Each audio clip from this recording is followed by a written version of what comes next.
Hey guys, tonight we slip into something I probably shouldn't even be sharing with you. But you know me, I can't resist. Picture this. You've just lugged your stuff across uneven cobblestones. The air has that sweet pine sap tang, and silence stretches so wide you could drown in it. You've stepped onto the grounds of Blackwood College, a place surrounded by forest so dense it chokes the horizon. You've never heard of it before tonight, and maybe that's already your first mistake. And if you think you'll survive all the way to the end of what we're about to explore, well, you probably won't. So, before you get comfortable, take a moment to like the video and subscribe.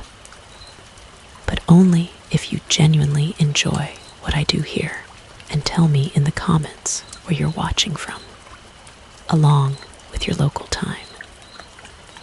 I bet some of you are curled up at 3 a.m., while the rest are hearing this in the middle of daylight, where shadows feel less threatening.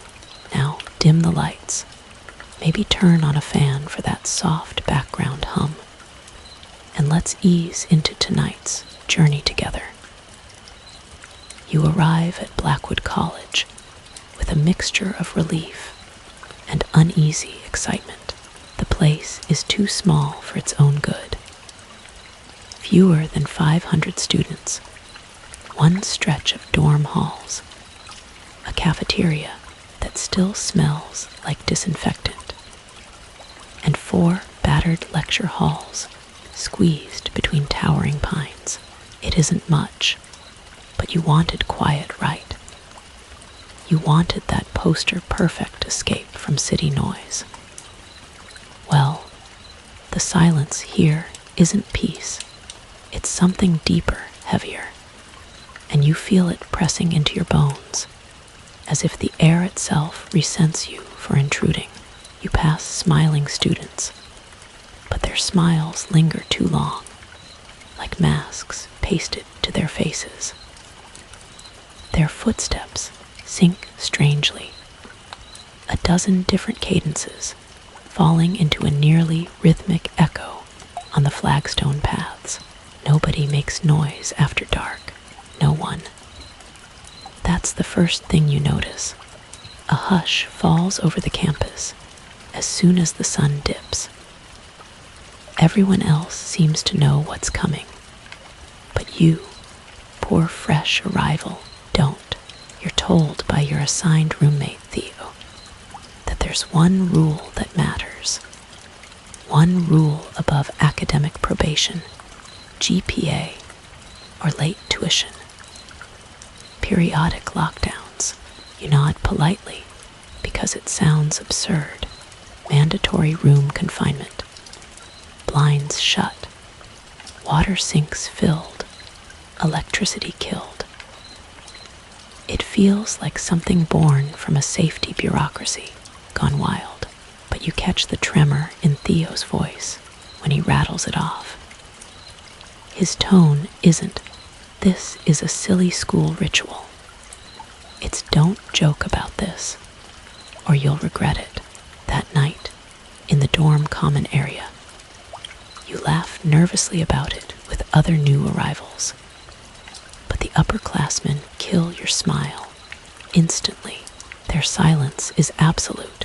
Their gaze is hard. Someone mutters only 2 words. Don't test it. After that, no one continues the conversation. Already, you sense the story tugging you deeper. You hang photos, unpack clothes, display your laptop on the desk by the window. Things appear normal. You listen to the cicadas, so loud they almost mimic static. And then, mid-note, everything outside seems to pause. The campus plunges into a still rhythm, as if every cricket and cicada received the same impossible signal to hush. That's when a hollow whoosh rubs down the corridor like air sucked through a collapsing space. You're not sure if you hallucinated it. Theo insists you didn't. That's the sound, he whispers. The official handbook labels it simple, enforced safety measure. But locals beyond the woods whisper a different story. In town, you overhear a florist telling someone she thinks she's out of earshot, that students during olden periods vanished every few seasons. One body never recovered, one presence replaced. She mentions the 15th century monastery that stood here before the school. The monks performed vigils so silent that parishioners began hearing phantom footsteps matching their heartbeats. Historians still debate whether those monks were aware of hallucinogenic vapors from pine rot, or whether they were genuinely guarding something that stalked at dusk. You tell yourself it's folklore. You chuckle out loud, though your voice dies fast in the hushed dorm. Let me slide a quirky tidbit in. Something odd you remember from a random podcast, maybe. In medieval Europe, folks would scatter salt on thresholds to keep fae or spirits from entering their homes. Some even left bowls of water, believing a wandering soul would stop to count each grain or each ripple refraction, giving the family inside time to sleep safely as you stand by the sink in your own dorm, filling it just as instructed. That custom tickles the back of your mind. The school's directions mimic those old rituals too closely. Same logic, keep something occupied so it doesn't get in. You feel your throat go dry imagining it. You've barely uncapped a soda when Theo flips on the lamp. His hand trembles, hovering over the switch as though every click is a gamble. Lights off, right? He says, almost pleading. You nod. Together, both of you drown the room in darkness, blinds pinched tight. That's when you internalize the shift fully. This isn't a charming quirk of campus life. It's survival training, wrapped as tradition.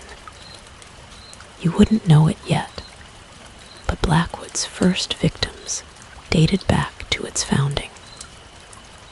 The library archives feature thin notes about 4 missing students in 1912. Last seen before a lockdown, campus officials called it pneumonia deaths and sealed all incidents. Yet no graves, no funerals. Historians still debate whether influenza swept the remote town, or whether the documentation intentionally camouflaged disappearances. That debate simmers in academic journals you've never read. But you'd eventually learn fragments of it, whispered by late-night whispers among students who have seen too much. Right now, as this first evening collapses on you, your entire body interprets it simpler. Something doesn't want you outside your door. You brush your teeth, crawl into the stiff mattress, and wait through the drawn-out silence. Every creak in the heating pipes feels alive. Every sigh of the wooden frame sounds like breath pressed through teeth. Sleep doesn't come. Instead, your heart perks at every noise in the corridor, convinced it's footsteps, measuring the stretch between doors. Are you imagining it? Or is something cataloging which rooms disobey, which doors remain unlocked, which which people haven't prepared according to tradition. You roll to your side, clench the blanket, squeeze your eyes shut. The hollow whoosh rolls again. Darkness isn't empty. It's waiting. It doesn't take long before whispers start finding you. They roll through cafeteria chatter, between the rattling trays and paper-thin pizza slices. They follow you past the rec building, where the lights buzz a little too loud. Each mention of the lockdown is clipped, like people are afraid that even forming the word too clearly might summon something. You lean closer to eavesdrop one night. A trio of second years sits near the soda machine, their voices hushed. "You can't joke about it," one hisses. "That's how Ryan got gone." Another girl snaps. "He dropped out. He didn't." But the way her voice trails makes you wonder if she believes the story herself. Their stares flick from the corners of the cafeteria, like stray dogs watching for a bigger predator. Theo mutters beside you, "Seriously, don't prod. You'll freak them and yourself out." But your brain chews on it long after your fries have gone soggy. Warnings grow sharper during orientation. Part 2. The bizarre gathering upperclassmen make incoming freshmen attend right after midterms. Nobody tells you what the event is for until you're herded into the chapel. Yes, there's a chapel. Even though the school claims to have no religious affiliation, the air inside feels bone cold, old wood creaking as hundreds of eyes avoid yours. And Ra, with perfect posture, delivers the line like scripture. Lockdowns keep us safe. Doors locked. Lights off. Silence observed. You wait for the slide deck, the explanation for why. None comes. Instead, they repeat it monotone until the rhythm feels ritualistic, like a recited prayer. You catch yourself mouthing the words along, embarrassed when you realize. And here's the strange part. No one questions it. Not a single why. You feel an urge to raise your hand, play the rebel, make everyone laugh when you crack open your mouth, though your throat closes like you've swallowed a handful of gravel. A weight punches down on your chest, and even Theo nudges you sharply, not as a friend would, but almost violently. Don't. His eyes are wide, pupils swallowing the color. You don't ask. You let the silence stand. You find out later that the lockdowns aren't always scheduled conveniently in the afternoon. Nearly every upperclassman has a horror anecdote about the midnight shut-ins, the ones that come with zero warning. Phones buzz, dorm lights die. Some even swear the night itself deepens past black. You laugh nervously at these stories until you remember the Ra's flat tone. Silence observed. You're warned of the temptation too. Knocks will come, a senior whispers while waiting in line for a vending machine. They use voices you know, sometimes ones you love. Don't listen. He says it in the way someone might warn you to double check an oven burner, routine, essential, unconcerned with whether you believe him. He drops 2 crumpled bills in the machine like nothing's wrong. It's that casual delivery that disturbs you most. Your first taste of wrongness almost arrives sooner than you expect. It's week 3. the air sharp with pine, and the campus has grown unnervingly quiet. No buzzing parties, no debates in the halls, no music bleeding from under doors. Just silence. You lie on your thin pillow and think about how big the woods must be outside your dorm window. At night, the forest doesn't look like trees. It looks like an ocean frozen mid-wave. No light cuts deep enough to break through it. And then, at 1:14 a.m., your phone buzzes. Not Theo's. Yours. The message is short. Lockdown BGINS in 15 MINUTES. Prepare. Your skin pulses hot and cold. Theo groans, dragging himself upright from under his comforter. He mutters the steps like a mantra. Blinds down, water sink filled, everything shut off. He's methodical, practiced, as though he's done this for years. Which shouldn't make sense. You chuckle nervously. Kind of overkill, right? Like fire drills, Theo's gaze snaps on you. Sharper than you'd ever seen, as if you'd blasphemed. Don't laugh, ever. You shuffle toward the sink, twisting the faucet. The gurgle of water pouring in is louder than it should be, like it echoes inside the walls themselves. Somewhere outside, in the midnight woods, you swear you hear an answering trickle, as if something deep in the tree line mimics you, filling its own basin. You glance at Theo, but he doesn't react. He keeps fussing with the locks. The sound might have been in your head. Still, unease grows. There's a historical fact you can't shake off. Back in the 1600s, villagers in France claimed their town was stalked by a beast too large to be real. A wolf. A demon. Some hybrid thing. The so-called beast of Gavaden killed dozens. Maybe over 100.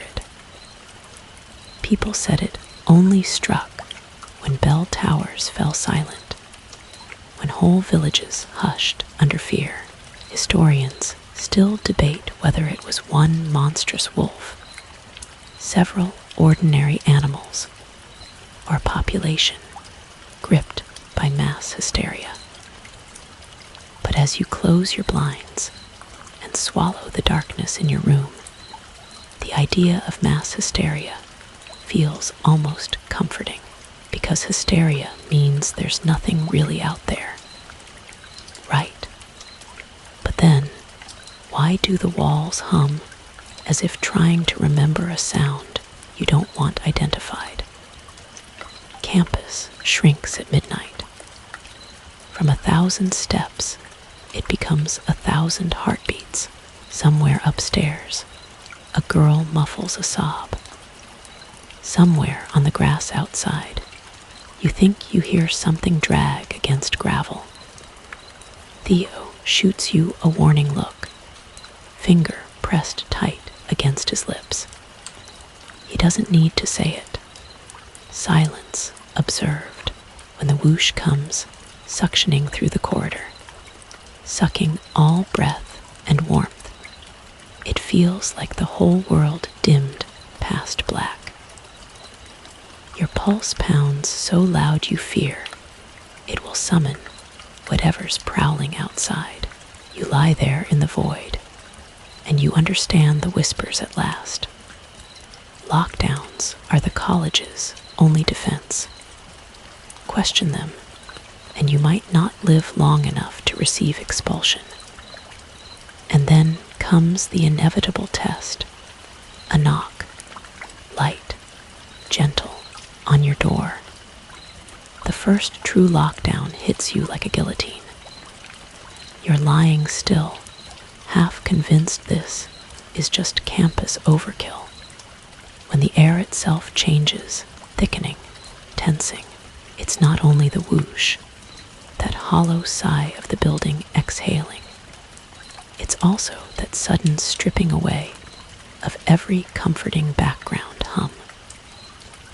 The buzz of lights, the drone of distant vending machines, even the faint pulse of Wi-Fi bars, they're gone, cut, erased. Theo mutters, "Here it comes," and the way his voice trembles sticks inside your skull. He's already in bed, covers pulled up, as if that threadbare blanket will save him. You hesitate, joke, laugh. You don't. Something inside you clamps the urge still. That's when you feel it. Not outside immediately, but under your feet. A vibration rippling through the cement foundation, like someone pounding a drum buried deep below. You tell yourself it's heating pipes. You tell yourself lots of things. None sound even half convincing. The hall, that awful endless corridor, groans. It has too many echoes in it. You imagine something pacing in loops like a tiger, locked into too small of a cage. Somewhere above, a floorboard cracks in a rhythm too steady to be coincidence. Step, step, stop. Step, step, stop. Theo clamps his hands over his ears. You pull the pillow tighter, trying to pretend. But curiosity is cruel. You slip from bed, pressing bare toes on cold tile, and creep to the door. You lay your ear flat against it. At first, there's nothing, just silence thick as syrup. Then, a breath. Inhale, ragged and wet. Exhale, hot enough that you swear it steams through the metal seam into your cheek. You stagger back. Did Theo hear it? He shakes his head violently, eyes wide, over his knuckles. Lights, you whisper. He shakes again, harder. You realize he means don't. Not ever. The night stretches like rubber pulled to breaking. Your phone mockingly displays 0 service. A weak flashlight beam your only ally. At 2:26, you hear the first knock. Gentle, 2 taps. They echo in your ribs more than your ears. You nearly answer instinctively, as if it were UPS delivering a misplaced package to this haunted dorm. But then the voice. It doesn't say your name, not yet. Just murmurs. Cold, isn't it? A man's tone, low, conversational, as if what lived in the hall had leaned against the arch and chosen your door for a chat. Theo looks like he'll faint. He tugs at the blind cords repeatedly, panicked rituals to keep fabric flat. A memory intrudes. One of your history professors once mentioned the Salem witch trials, how nighttime paranoia spread like ink. He told the class that people weren't only afraid of witches, they were terrified of neighbors, of the unseen alliances slipping through locked doors. Historians still debate whether the entire craze was ergot poisoning from rye bread or good old-fashioned hysteria. But hysteria doesn't explain how scratches bloomed on the meeting house doors when no one was outside. Hysteria or visitations. Compare it as you sit trembling, toes curled tight, hearing the next line outside, this time in your own mother's voice. Sweetheart, let me in. No, it can't be. The word lockdown burns in your skull all over again. Don't answer. Don't question. Don't. Still, you whisper through wood. Who is it? Pause. Then the same sweet tone. It's Mom. You left your coat in my car. You'll catch a cold. Your stomach flips. The drive here was 90 miles. You told her goodbye in the driveway. She's hours away. You crouch, pressing palms to cold floor, grounding yourself against the swell of dizziness. Then listen again. Silence total. Until the knock. Louder now. Harder. Theo bites on his knuckle to stop from screaming. You retreat, back hitting radiator. Whisper, it's a trick. He nods violently. But here's the worst part. The tricks know things. They use details that ache. Voices stumble with half-truths you're desperate to believe. That's their hook, memory. At 3:14 comes a shuffle of feet outside, like slippers dragging. Whispered fragments bleed under your door, things you told friends weeks ago, things you posted online. How could they know? You want to laugh. Maybe Theo staged it all, hiding Bluetooth speakers in the hallway. That explanation would taste like honey, but the way his lips move in silent prayers, the way his hands shake uncontrollably, kills the thought. This is real. You fall into a strange half-sleep, half-paralysis. When your eyes flutter open again, the room feels tilted, edges longer. Shadows squirm across the blinds, though no outside light exists. Your phone reads 3:56, but you don't believe clocks here anymore. Then the air shifts again. Another whoosh, softer, like the whole corridor inhaled. Wi-Fi bars blink back into life. Lights flare from beneath door cracks. Theo breaks down, sobbing into his pillow. The lockdown's over. Morning will come, if that word still means anything. Still, as you lay back down, you realize the awful thing. The worst part of the night wasn't the voices. It was how your hand lingered an inch too long on the doorknob before you remembered the rule. Don't let them in, not even if it sounds like the person you miss most in the world. You think you're getting used to the routine. Close the blinds. Unplug everything. Fill the sink. Lights off. Mind still. The lockdowns feel like fire drills that went too far. Then Theo ruins the illusion. It starts stupidly. Too casually. A text. Hey, bike crash. Chains broke. Running late. Leave the door open. You stare at the phone until your chest tightens. The rules flash neon in your skull. No exceptions. Don't break silence. Don't open doors. You should laugh. It's just Theo asking for help, but your gut knots in a way that laughter can't untangle. You type back, hands sweating. Hurry. 15 minutes until lockdown. He replies with that cocky grin through words. Come on, they won't expel me. Be chill. You glare at the door. The truth lands heavy. You're about to be alone in here. More importantly, Theo is about to be outside. The countdown rushes. Books shoved under bed. Blinds snapped down with nervous fingers. Your hands tremble badly enough you nearly fumble the lock. You picture Theo pedaling, like mad down dead country roads. His headlights a tiny pinprick in miles of black. You imagine him falling again, face planted on gravel, knees shredded. Or worse, Something just waiting for him when the lights die.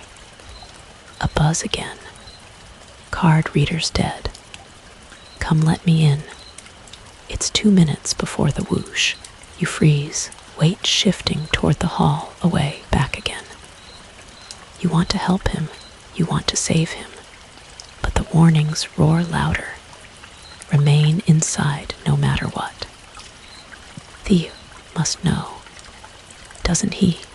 He's lived through this. Please, his text chirps again. The whoosh saves you or condemns you. That single breath of the building swallowing energy down to zero, plunging everything flat black. Wi-Fi gone. Cell towers silenced. Your phone screen blinks into hopeless searching. And Theo is out there. You mumble, "Oh, God." The walls feel thinner now, as though tightening around your choice. A stupid, cowardly choice that left him behind. You're locked in where it's safe. He is locked out where the rules are broken. And that's when the first faint rattle comes. Not at your own door yet, but from the lobby way down the corridor. A card reader clicking stubbornly, again and again, though the power's dead. Your skin ripples with goosebumps. There's a deeper cruelty in this place. The rules don't give you a script for this. You're told don't open the door, but never what to do about the roommate you can hear struggling on the other side. You shuffle to the peephole anyway. The corridor glows with absence, shadows too black for moonlight. No shape, no Theo, just a vast stretch punctured only by your own shallow breath fogging the glass. Bang, not on your door, on the next one down. Then the next, then silence, then back 2 doors, a kind of knocking pattern, like someone trying combinations on a lock. A horrible thought whispers, maybe Theo isn't knocking randomly. Maybe it's not Theo at all. There's a strange comfort in digging up old stories, as if diverting your brain buys time. You remember reading about the ghost ships adrift in the Atlantic. Whole crews missing, supplies untouched, tables still set for meals. Historians still debate if mutiny, food poisoning, or sea storms explain the vanished crews. Others insist the seas themselves take people as tribute. With no warning, you wonder if Blackwood's lockdowns are this school's version of the sea. A hungry thing claiming one student each season. That dread presses, harder the more knocks resound. Minutes stretch into wet bands of eternity. Your phone screen shows 1:14 a.m., but the time doesn't feel real anymore. Outside, the air itself wraps against the wood, the floor, the walls. Some knocks carry weight. Some are feather light, like fingernails. Then you hear it.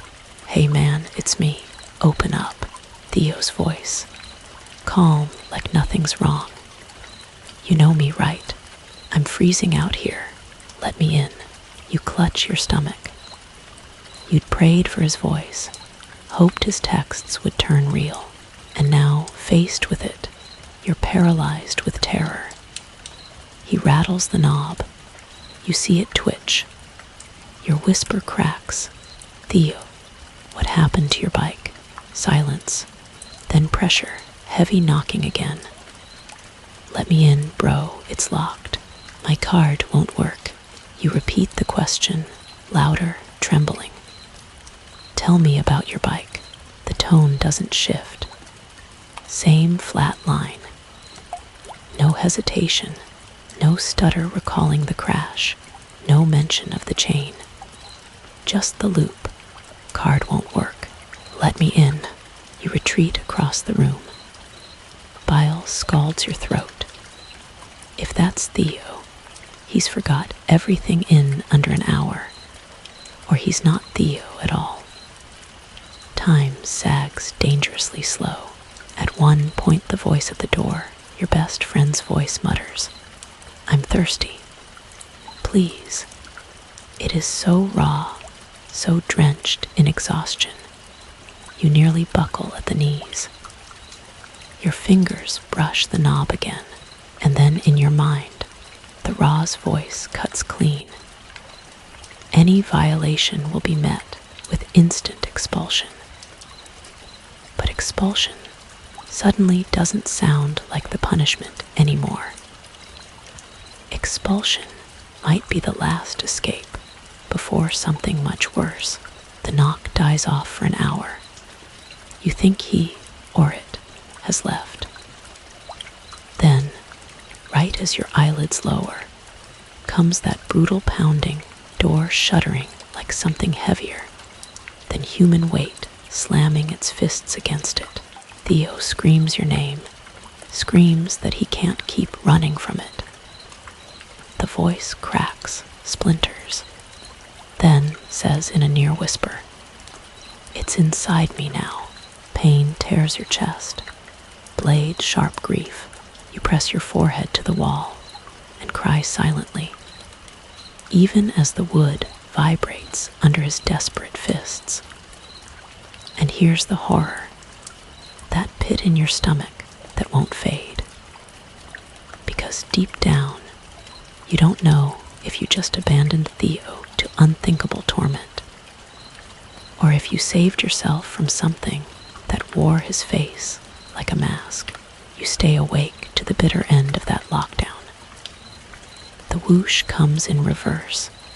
Cellular data bars glow tenderly. Lights hum back to life. Silence is replaced by the ordinary hiss of plumbing. Classes resume as if nothing happened. Students emerge bleary-eyed but unbroken. They smile weakly, pretending normalcy. But you still hear the voice banging in your skull. "Let me in. It's me." And the question that will haunt you forever, what if it really was? You think you're getting used to the routine. Close the blinds. Unplug everything. Fill the sink. Lights off. Mind still. The lockdowns feel like fire drills that went too far. Then Theo ruins the illusion. It starts stupidly, too casually. A text. "Hey, bike crash. Chains broke. Running late. Leave the door open." You stare at the phone until your chest tightens. The rules flash neon in your skull. No exceptions. Don't break silence. Don't open doors. You should laugh. It's just Theo asking for help. But your gut knots in a way that laughter can't untangle. You type back, hands sweating. "Hurry. 15 minutes until lockdown." He replies with that cocky grin through words. "Come on, they won't expel me. Be chill." You glare at the door. The truth lands heavy. You're about to be alone in here. More importantly, Theo is about to be outside. The countdown rushes. Books shoved under bed, blinds snapped down with nervous fingers. Your hands tremble badly enough you nearly fumble the lock. You picture Theo pedaling like mad down dead country roads, his headlights a tiny pinprick in miles of black. You imagine him falling again, face planted on gravel, knees shredded. Or worse, something just waiting for him when the lights die. A buzz again. Card reader's dead. "Come let me in." It's 2 minutes before the whoosh. You freeze, weight shifting toward the hall, away, back again. You want to help him, you want to save him, but the warnings roar louder. Remain inside no matter what. Theo must know. Doesn't he? He's lived through this. Please, his text chirps again. The whoosh saves you or condemns you. That single breath of the building swallowing energy down to zero, plunging everything flat black. Wi-Fi gone. Cell towers silenced. Your phone screen blinks into hopeless searching. And Theo is out there. You mumble, "Oh, God." The walls feel thinner now, as though tightening around your choice. A stupid, cowardly choice that left him behind. You're locked in where it's safe. He is locked out where the rules are broken. And that's when the first faint rattle comes. Not at your own door yet, but from the lobby way down the corridor. A card reader clicking stubbornly, again and again, though the power's dead. Your skin ripples with goosebumps. There's a deeper cruelty in this place. The rules don't give you a script for this. You're told don't open the door, but never what to do about the roommate you can hear struggling on the other side. You shuffle to the peephole anyway. The corridor glows with absence, shadows too black for moonlight. No shape, no Theo, just a vast stretch punctured only by your own shallow breath fogging the glass. Bang, not on your door, on the next one down. Then the next, then silence, then back 2 doors, a kind of knocking pattern, like someone trying combinations on a lock. A horrible thought whispers, maybe Theo isn't knocking randomly. Maybe it's not Theo at all. There's a strange comfort in digging up old stories, as if diverting your brain buys time. You remember reading about the ghost ships adrift in the Atlantic. Whole crews missing, supplies untouched, tables still set for meals. Historians still debate if mutiny, food poisoning, or sea storms explain the vanished crews. Others insist the seas themselves take people as tribute. With no warning, you wonder if Blackwood's lockdowns are this school's version of the sea. A hungry thing claiming one student each season. That dread presses, harder the more knocks resound. Minutes stretch into wet bands of eternity. Your phone screen shows 1:14 a.m., but the time doesn't feel real anymore. Outside, the air itself wraps against the wood, the floor, the walls. Some knocks carry weight. Some are feather light, like fingernails. Then you hear it. "Hey man, it's me. Open up." Theo's voice. Calm, like nothing's wrong. "You know me, right? I'm freezing out here. Let me in." You clutch your stomach. You'd prayed for his voice, hoped his texts would turn real, and now, faced with it, you're paralyzed with terror. He rattles the knob. You see it twitch. Your whisper cracks. "Theo, what happened to your bike?" Silence, then pressure, heavy knocking again. "Let me in, bro, it's locked. My card won't work." You repeat the question, louder, trembling. "Tell me about your bike." The tone doesn't shift. Same flat line. No hesitation, no stutter recalling the crash, no mention of the chain. Just the loop. "Card won't work. Let me in." You retreat across the room. Bile scalds your throat. If that's Theo, he's forgot everything in under an hour, or he's not Theo at all. Time sags dangerously slow. At one point, the voice at the door, your best friend's voice, mutters, "I'm thirsty. Please."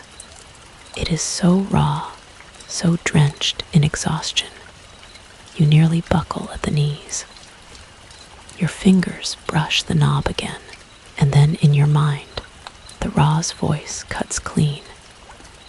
Any violation will be met with instant expulsion. But expulsion suddenly doesn't sound like the punishment anymore. Expulsion might be the last escape before something much worse. The knock dies off for an hour. You think he or it has left.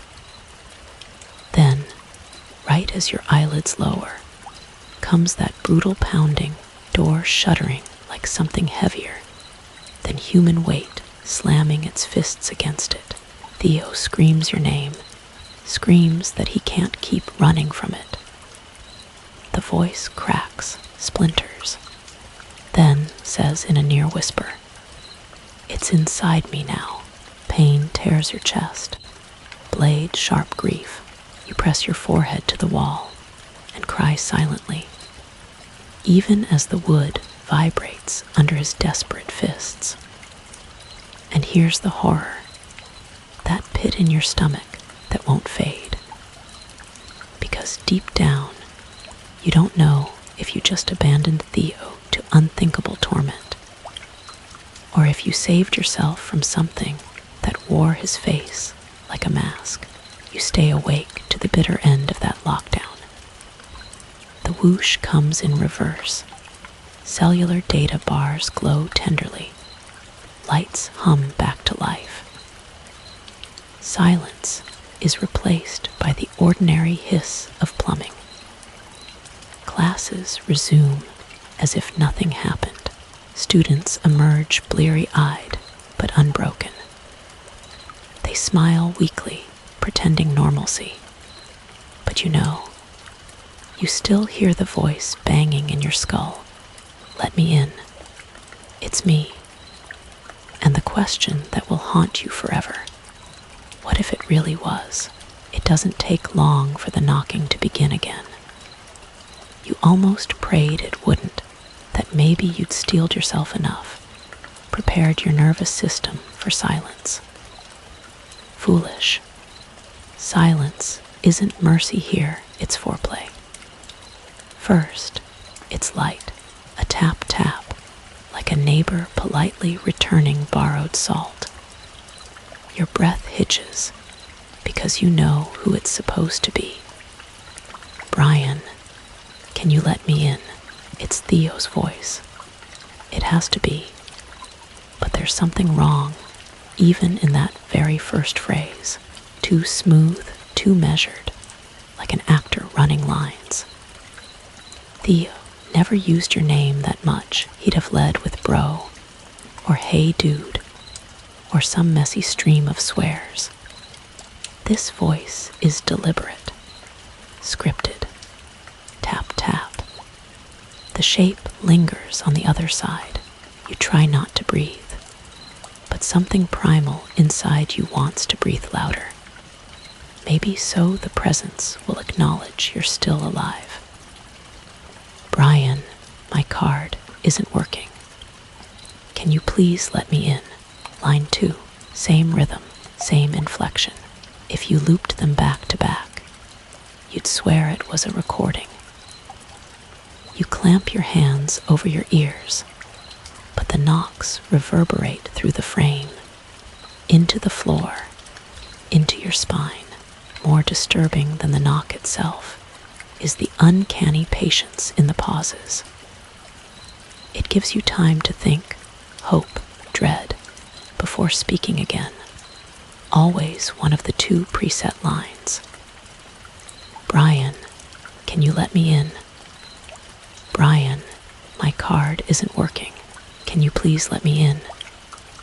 It etches itself into your skull until you can't think in your own voice anymore. "Theo, wouldn't repeat himself like that, you mutter. Theo would freak out, curse, yell, bang around. They isn't him, but there's the treachery of memory. Your brain aches for it to be him anyway. At 4:45 a.m., you finally snap, shouting through the door. Tell me what happened to your bike yesterday. Silence, long silence, so long you hope it's gone. Then tap, tap. Same scripts again. Hopelessness spirals in your chest. The brain does cruel things when cornered. You start thinking about history, about how ghosts and imitations have always haunted humans, not just you. Did you know, during the siege of Jerusalem in 1099, soldiers wrote accounts of hearing angels chanting? Historians still debate whether starvation hallucinations explained the divine choir, or whether the invaders latched onto something stranger, some unexplained reverberation in the air. Whatever those voices were, the soldiers swore they were guided step by step through the killing fields until the city fell. You wonder what's guiding you now. Is it a hallucination born from thirst, hunger, fear, or is something actually rehearsing outside your dorm, practicing being close enough to fool you?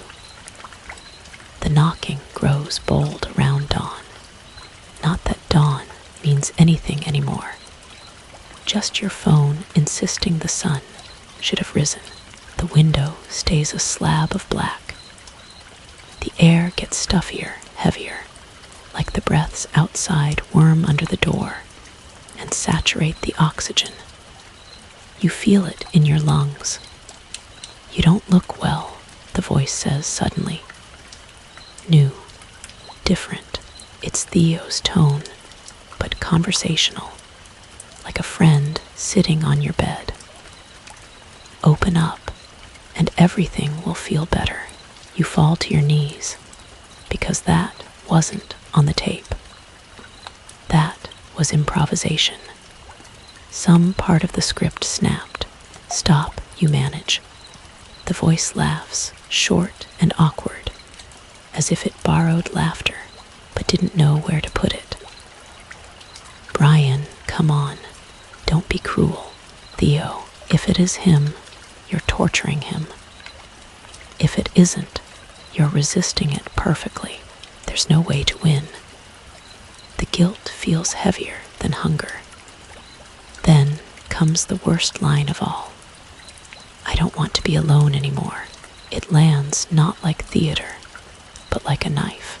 You remember late-night conversations with the real Theo, him, admitting in the dim cafeteria that loneliness scared him more than failing exams.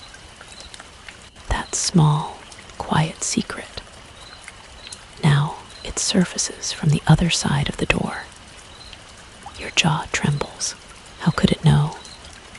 You're sweating so much your shirt clings cold to your back. You crawl beneath the desk just to put something between you and the door.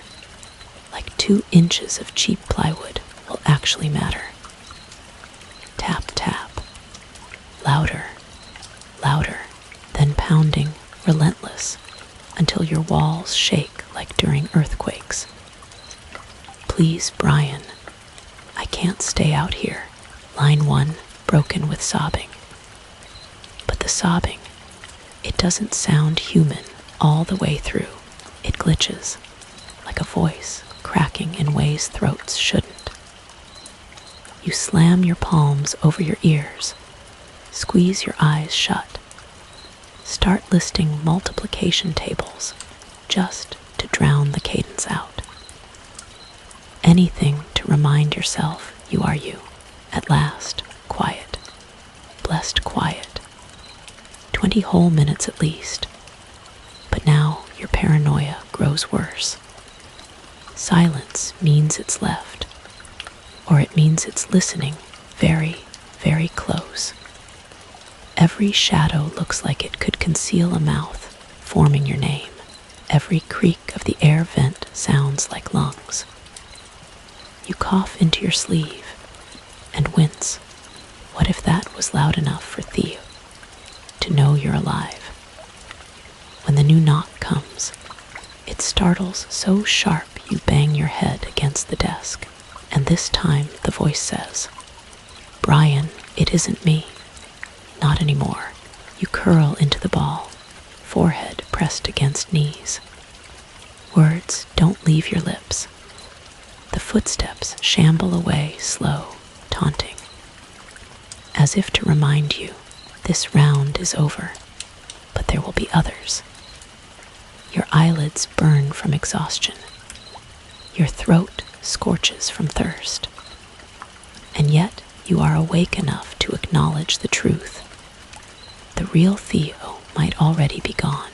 What knocks now is only the shadow of a voice, rehearsed, practiced, wearing him like a rusted mask until you surrender. And still, despite knowing this, part of you aches horribly for him to knock one more time, because dread is heavy, but loneliness is heavier. You think you're ready for it by now. That sighing vacuum gasp the building seems to exhale at the start of every lockdown. But the truth is you'll never be ready. The hollow whoosh isn't just sound anymore. It's a presence. A thing that crawls through your bones like it wants to drag marrow out of them. Tonight it comes earlier. Or maybe time's just mocking you. Your phone keeps blinking out. Every time the lock screen lights, numbers flicker like they're being rewritten by unseen hands. Either way, the whoosh hits before you can finish sucking down the last lukewarm sip of Pepsi from Theo's stash. FFFF-whoosh. Lights don't just cut, they bend. They dim too slowly, all at once, like reality itself got unplugged. You've always thought of darkness as a passive thing, but this is different. This blackness falls with intent. The halls vibrate. You swear you hear the shrieks of floorboards, even though no one's moving. Or maybe someone is, someone heavier than a student. Something dragging claws along cement. Your ears ring, not because of loudness, but the opposite. Everything else blinks out, leaving only the pressure change of that whoosh. It's like being underwater, except you can still breathe, each breath syrup, thick as if stolen. And the thing you dread most, the sense the sound listens back.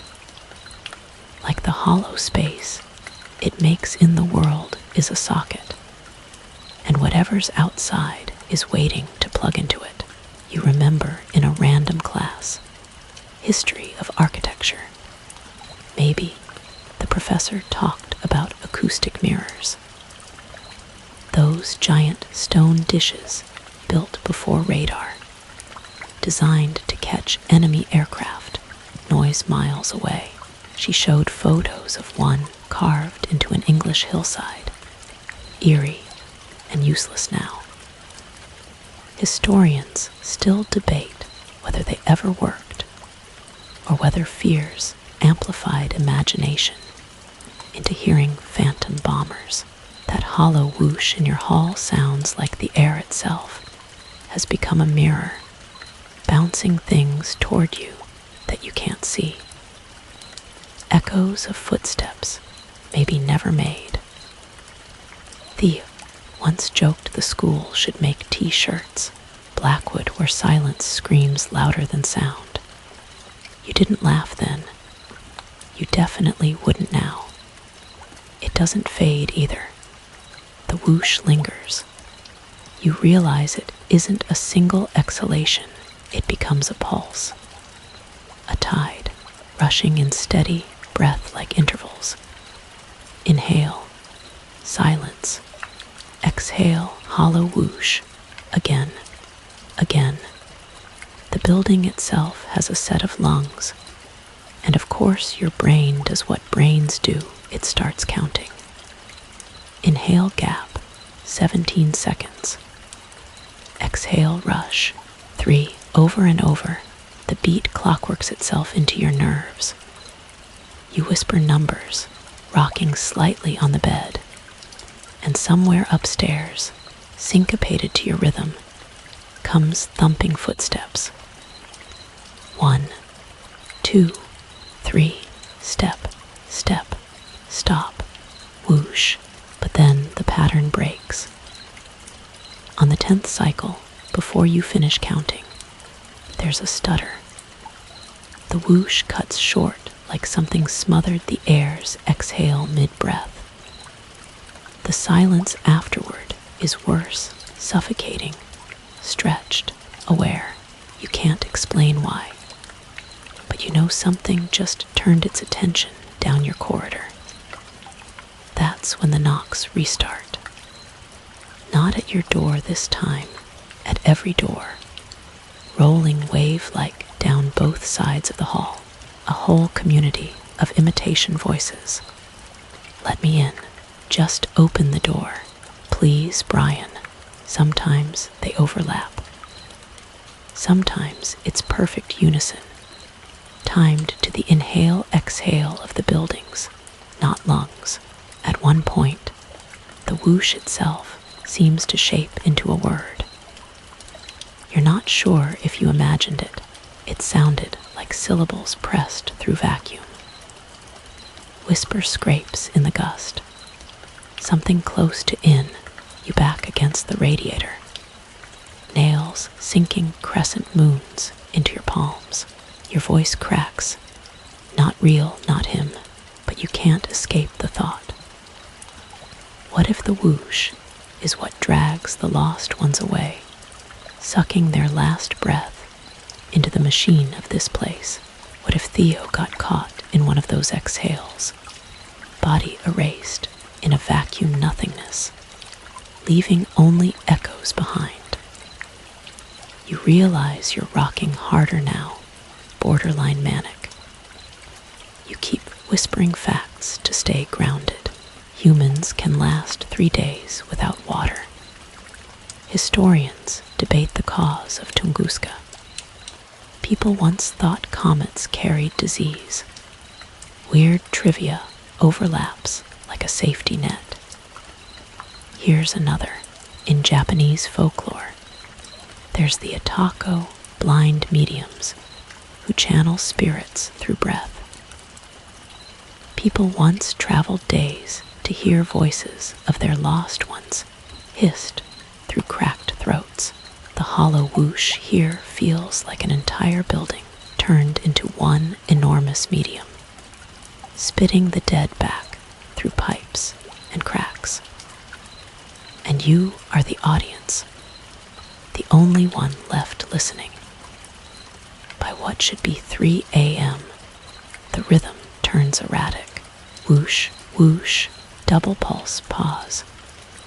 You count wrong and feel punished for it, because the knocking intensifies the exact moment you miss a beat. Like it knows you faltered. Like the sound is sinking you to its will. On impulse, you slap your own cheek, just to break the trance. Your face stings. For once, your body feels like your own again. But the whoosh grumbles deeper, softer. You whisper, "You're not my breath. You're not mine." The knocking stops. For one blessed moment you think you've won, resisted. Then, from every door in the hall all at once, including yours, the handles rattle violently. The whoosh roars. Not a breath this time, laughter. You collapse onto the mattress, hands over ears, eyes clenched. Black swirls through your vision, not from darkness, but from sheer oxygen panic. It takes minutes before you realize the whoosh has softened again into its former rhythm. Gentle, inhale, exhale, but you can't shake what you heard behind it. Not just sound, not just airflow, but intention. A thing practicing language, practicing anatomy, practicing you, and the next lockdown, you're sure, it won't bother rehearsing behind doors. It's ready for more than that.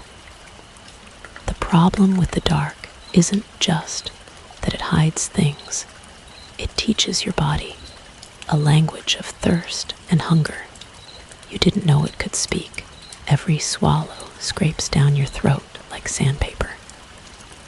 Every dry cough feels like it's echoing directly into the ears of whatever patrols the hall. The sodas under Theo's bed help. For a while, sweet, sharp liquid stinging your tongue. Fizz scratching moisture into flesh, but soda isn't water. It fills you too light, too fast. The bubbles leave your mouth, even drier once they pop. And each can cracked open feels like opening time itself. You only have so many before the rhythm runs out. You ration. You promise yourself one sip for every hour survived. And then you break the promise almost instantly. The hours blend, blacker than black.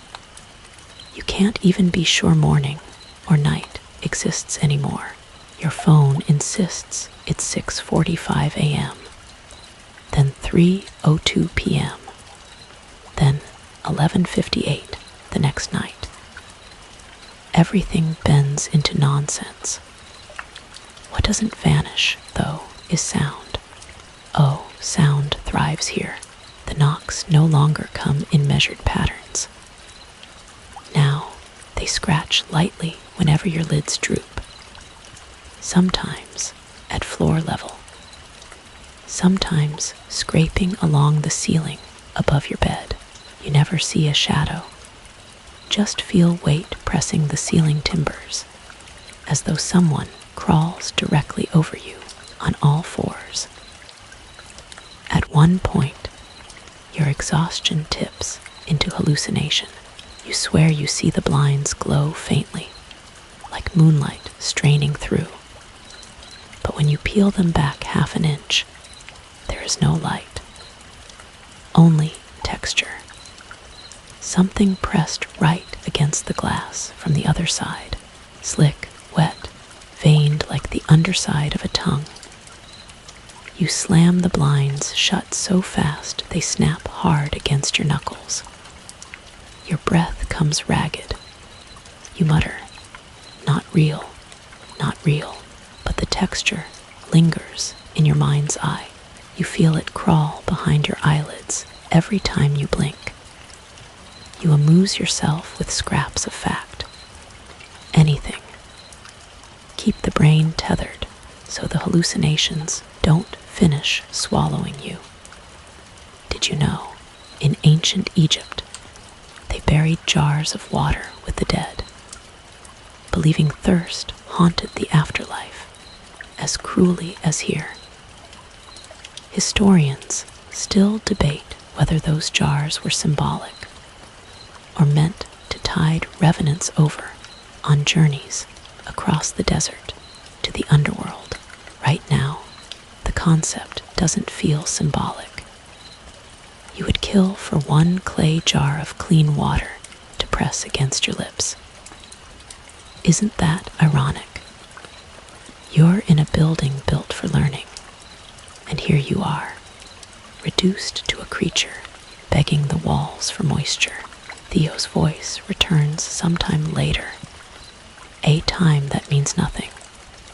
But you know it's been too long since the last can fizzed open. Brian, please. It's been all night. You want to scream at him. It's been longer than a night, here in the blind dark. time doesn't keep faith anymore. Theo uses words he never used before. A softer apology, tremors of guilt. It feels better, more human. Almost too human. But you try again. Bike. You ask him to remember. Silence. Then static through the wood. He coughs like static breaking channels. Brian, my card isn't working, he says again. Back on script. Your chest caves under invisible weight. Long night, illusions spiral further. You begin to hear your own name spoken inside your skull, as if whispered not in your ears, but across your brain tissue. A woman's voice this time, your mother's again. She says, "Sweetheart, drink," but there's nothing left, only thin spit. You laugh dryly, deliriously. What water? That's when a drop lands. On your wrist, you freeze. Another drop. Tiny, cool, real. You tilt your arm upward, feel a moisture drip from the ceiling plaster. You lick it greedily. Chalk taste, mildew. You lick again anyway. The hallucination dissolves. Or was it hallucination? Because above, the scratching stops, and whatever was crawling overhead lets out a long, wet sigh. You curl under the desk, trembling. You whisper another fact to anchor yourself. During the Black Death in Europe, towns reported mysterious black monks walking silently at night. Historians still debate if they were omen figures, hallucinated from trauma, or actual strangers corralled into myth. But what everyone agrees, where those monks appeared, death followed. Blackwood College feels like it's hosting its own monks now.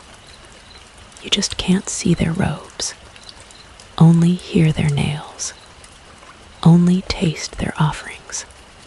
Sleep strikes eventually. Not restful, not whole. Dreams chase you with long corridors folding in on each other. Endless rows of rattling doorknobs whispering. In, in, in. When you bolt awake, the knocks have stopped. The whoosh silence still breathes steady. Your head pounds dull, dry ache. Your tongue feels swollen. Something different, though.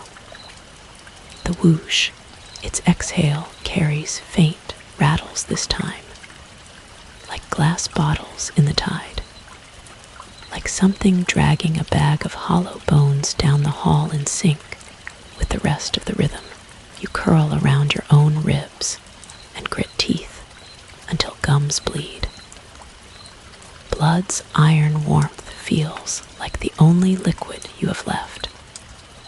This is more than a dry night. This is a new rule you're learning.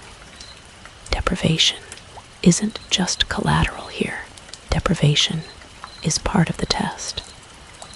The longer you weaken, the sweeter your voice will sound when you finally break and answer the knock. You sense it already that whoever designs these lockdowns is patient. Patient enough to wait out your body, patient enough to wait 3 nights, or 10, until thirst itself betrays you into opening that door. And the worst truth, sinking into your skull as you force down the last half-flat sip of soda. You believe they'll win. Not tonight, not maybe tomorrow. But eventually, that long, dry night isn't going to end. And you will be the one whispering through someone else's locked door. The problem isn't that the voice repeats. It's how it repeats. At first, the cycle feels easy to spot. You could almost chart it. Write neat little symbols in your notebook. A equals Brian. Can you let me in? B Brian. My card isn't working. Can you please let me in? 1A, 1B, pause. 2 A's, 1B, pause. The rhythm has all the elegance of a nursery rhyme. But then the pauses drag or shrink. Sometimes B loops 3, 4, 5 times in a row until you're muttering the words along with it, your lips moving exactly as they move out there until you catch yourself anticipating the line before it comes, your brain syncing to its code. And that's when you realize this isn't rehearsal anymore, it's indoctrination. The voice isn't trying to get your door open, it's trying to fold your mind into its own rhythm. By the 8th hour, you're delirious enough that the words imprint visually. You see them on the walls, faint chalk, thin graffiti. Script smeared in condensation, words bleeding into plaster. Can you please let me in? Letters warping if you stare too long, curling into symbols that don't belong to any alphabet you know. You blink hard, rub your eyes. The words smear back into ordinary wall cracks. Still, when you recline against the desk, you whisper the phrases in unison, as if praying with the thing outside. Obsessive repetition isn't new in human horror. You remember reading about medieval monks who copied single prayers onto parchment thousands of times, obsessively layering ink until pages throbbed black. Historians still debate whether those manuscripts were feats of devotion or defenses against madness, because the lines are always defensive, like repetition builds walls in the mind. Now you feel the parallel. The thing outside uses repetition not to defend itself, but to breach you, to cut holes in your walls, let dread pour in. Every repeat of your name feels like a pickaxe into your skull. Brian, Brian, please Brian. The word stops being you after the 50th time. It becomes just noise, detached, floating, belonging more to them than to yourself. You start to fear you'll forget what your own name means. You test yourself, whispering, Brian, sophomore, chemistry minor, Brian. But even that begins to sound borrowed. Worse, the voice adds subtle errors deliberately, like a musician improvising around the same haunted melody. Brian, my key isn't working. Can you please let me in? No, not key. It always said card. You jump on the difference like a lifeboat. You said card before, you bark. The voice pauses, then starts again back on script. No hesitation, but the mistake stays lodestone heavy in your chest. Did it slip? Or did it bait you to see if you were still listening? The dread compounds with your exhaustion. You find yourself responding against your own rules, muttering replies just under your breath. No, I can't. No, you're not Theo. No, stop asking. Maybe it can hear you, maybe not. But the real danger is how natural the call and response feels now. Every line expected, almost demanded, like you're both actors in the same play. A stray fact bubbles up. In folklore about changelings, fae swapping children in their cradles, villagers were told to listen for rehearsed cries. A human baby whimpers unpredictably, bitter, raw. The buffet substitutes sobbed in neat loops, like a tape wound into place. People swore they'd know their real child by the chaos in their pain. But Theo doesn't sound chaotic at all anymore. He sounds perfect. Too perfect. Smooth lines that never break, even in desperation. Which leaves you broken, because you want his imperfection more than anything. Your eyes burn. Your tongue lies chalk dry in your mouth. You collapse to the floor, your back pressed against the cool baseboard, trying to pretend someone else's room is on the other side of that voice. Maybe it's not Theo at all. Maybe the real Theo made it back, safe in another hall, and you're tortured by nothing more than borrowed sound. But then the voice shifts to a new sentence. Brian, I'm starving. Please open up. Not part of the original loop, not rehearsed, not flat. You choke raw panic because desperation sounds real. You stay silent, but the cycle resets. Back to the familiar A and B lines again.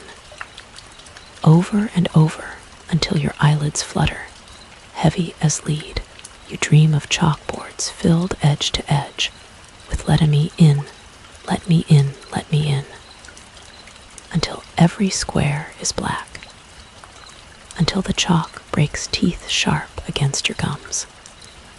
You jolt awake, still mouthing the words, and in that moment, in the stale silence of your locked cell of a dorm, you understand the deeper danger. It isn't that their repetition drives you mad. It's that you are repeating with them. You are echoing without even meaning to, and that means maybe you're already theirs. The repetition gnaws into you until a new instinct rises. If you can't outlast it, maybe you can trick it. Maybe you can pry a seam in its mask. You wait until the knocks resume, steady and rehearsed. Then you whisper, voice rasped with thirst. Theo, what did we eat yesterday? Silence, dead silence. You allow yourself a bitter smile, caught. But then a voice answers.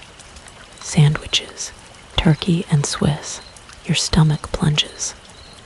That's correct. That's right. You remember half a sandwich left in a paper boat on your desk. It knows. You try again, panic oozing cold in your veins. Theo, what's Professor Leary's dog's name? Again, that stutter pause, like the voice is leafing through your memories. But then, Toby, you laughed that it was too plain a name. Your chest tightens. That detail was private, almost whispered 3 weeks ago. You don't understand how it got that. Maybe it sifted it from you, harvested it through repetition, scraping facts from your weakening brain. You mutter, not possible, not you can't know. Outside comes a chuckle. Same cadence as Theo's laugh, but clipped, unnatural, like two audio files layered over each other. Your old Ra's warning spins back in full force. Don't let them in. Don't talk with them. Don't feed them specifics. And now you realize why. Every sentence you answer isn't resistance. It's nourishment. It's handing over a new wire to build a better puppet. Still, you're compulsive. You can't stop. You hiss forward another test question, like a gambler, throwing away his last coin. What was on your t-shirt that first day we moved in? Voice, the stupid band. Shirt you said looked cursed. Memory hits. Theo's faded Misfits tee, the one with the white skull face. too accurate, too clean. It's like the thing outside is sharpening itself on you. Your fear twists with something worse, curiosity. If you keep pushing, will it stumble? Or will it become indistinguishable from real? You switch tactics. Small lies disguised as questions. "What's my sister's name?" you whisper. Fast response. "Caroline." Wrong, you never had a sister. You grin in sick triumph. Until the voice amends, smoothly. "Oh wait, I confused you with Lucas. My bad. Children stumble too. Children correct too." That's what makes it convincing. You slam your forehead against the wall in despair. You almost laugh, half hysteria, half acceptance, because all you're doing is building a better monster. It's learning faster than you can trap it. Like water slithering around the fingers, you try to cup it in. That's when memories flash of history texts you skimmed once, the Voynich manuscript, filled with insanities, the plants that never existed, the words in no known language. Historians still debate whether it was an elaborate hoax or code, or whether it was a book meant to be read by someone not human. You swallow bitter saliva. Maybe that's what you're doing, slowly composing your own Voynich, engraving fragments of yourself into a new language the thing can read. Someday your whole self will be in its library. The knocking stops. Blessed relief. You think the test session's over. But at 2:17 by your phone, the sound returns. Different now. It doesn't knock with hands. It says the word knock. Knock. Knock. 3 times, perfectly spaced. A performance. You cover your mouth, terrified of how badly you want to answer, "Who's there?" Instead you whisper, "Stop," and the voice answers, testing. Your blood chills colder than water could ever be. Now you're trembling, hunched at the desk, nails ragging the wood open. Every time you probe with a question, it comes back stronger. Every failure you hope for becomes a correction in its growing file. You feel like a mouse teaching a snake how best to coil. You close your eyes and recite anything not personal. Anything that isn't you. Did you know the Library of Alexandria was burned twice? You whisper in mantra. Historians still debate whether Caesar ordered it or if it fell later under Christian riots. Did you know peat bogs preserve skin for centuries?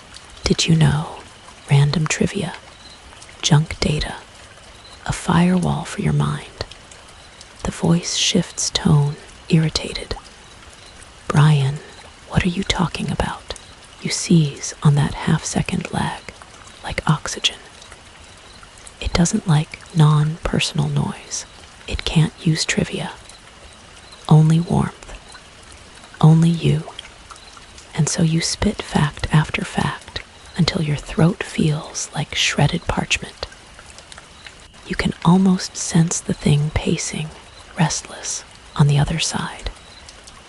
But then, when you do pause, it murmurs, "Good, keep speaking. I like the sound." That's when you truly break. Because it's no longer just trying to get in your room. It's trying to get in your head.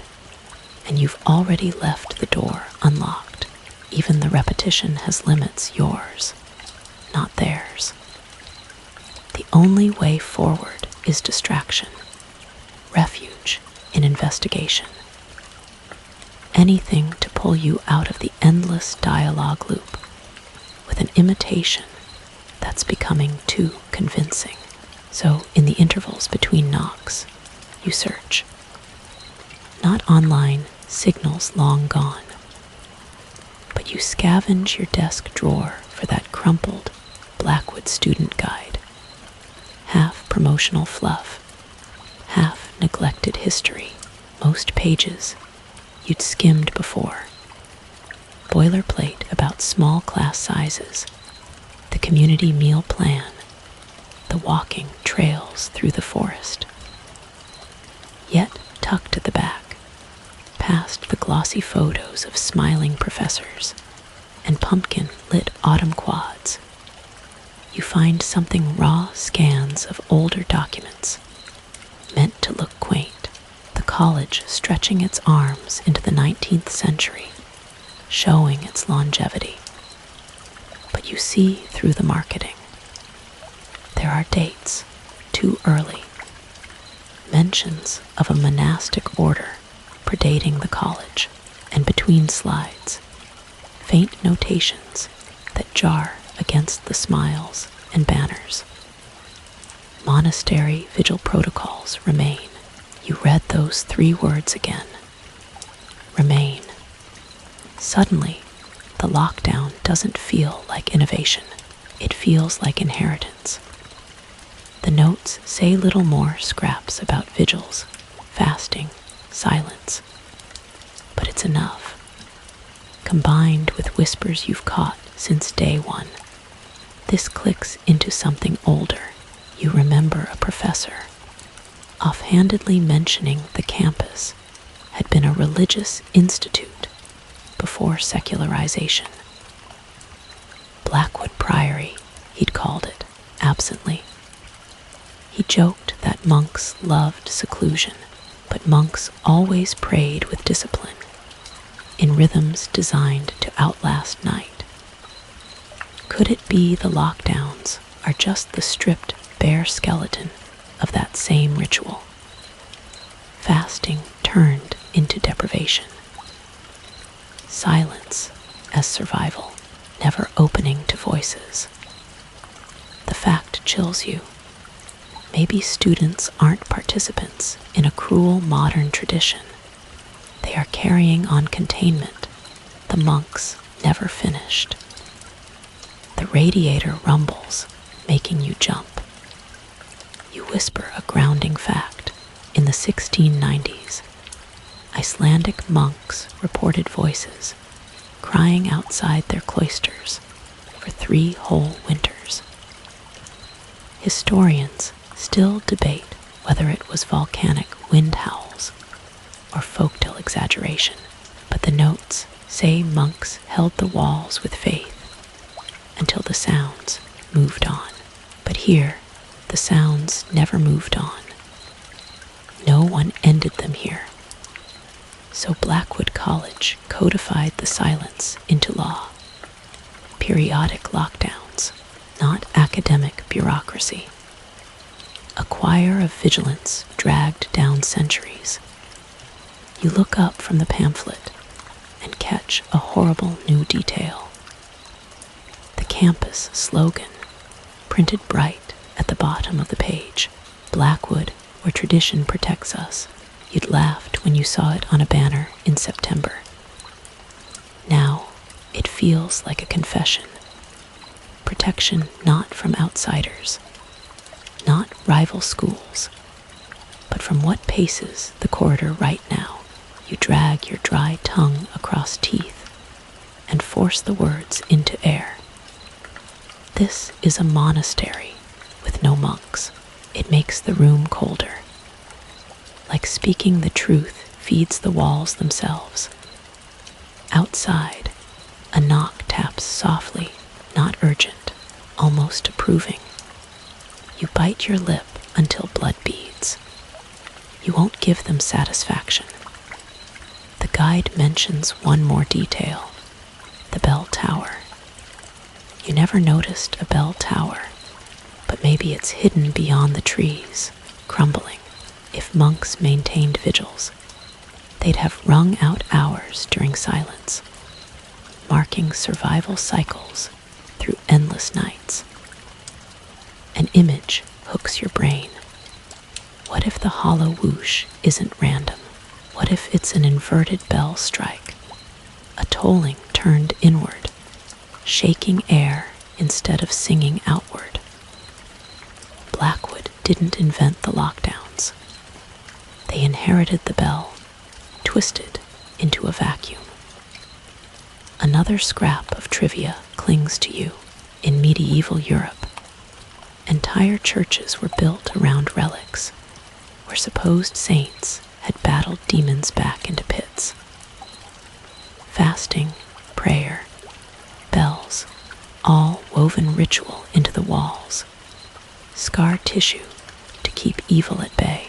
Scholars still debate whether relics were fraud or faint echoes of something people managed to contain once.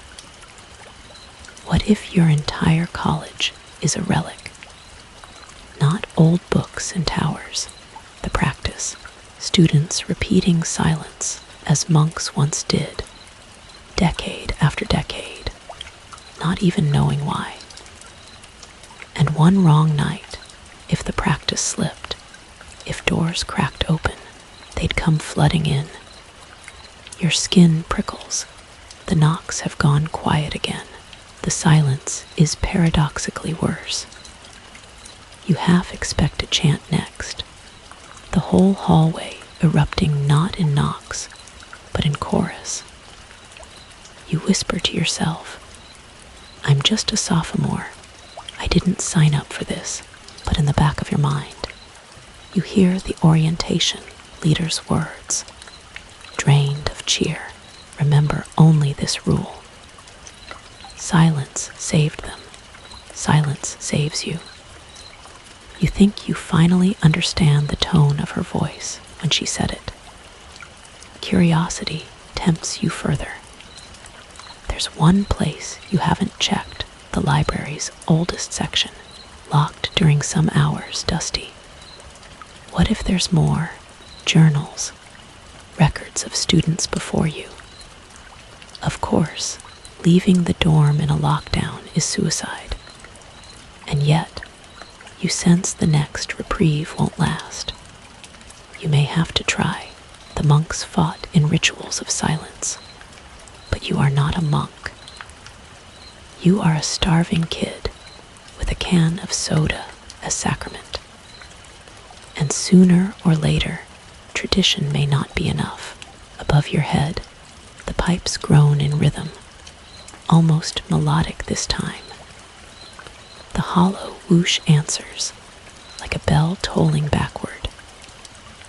Echoes from centuries crash through into your chest. You shiver intolerably, stomach hollow. But you whisper the only truth left.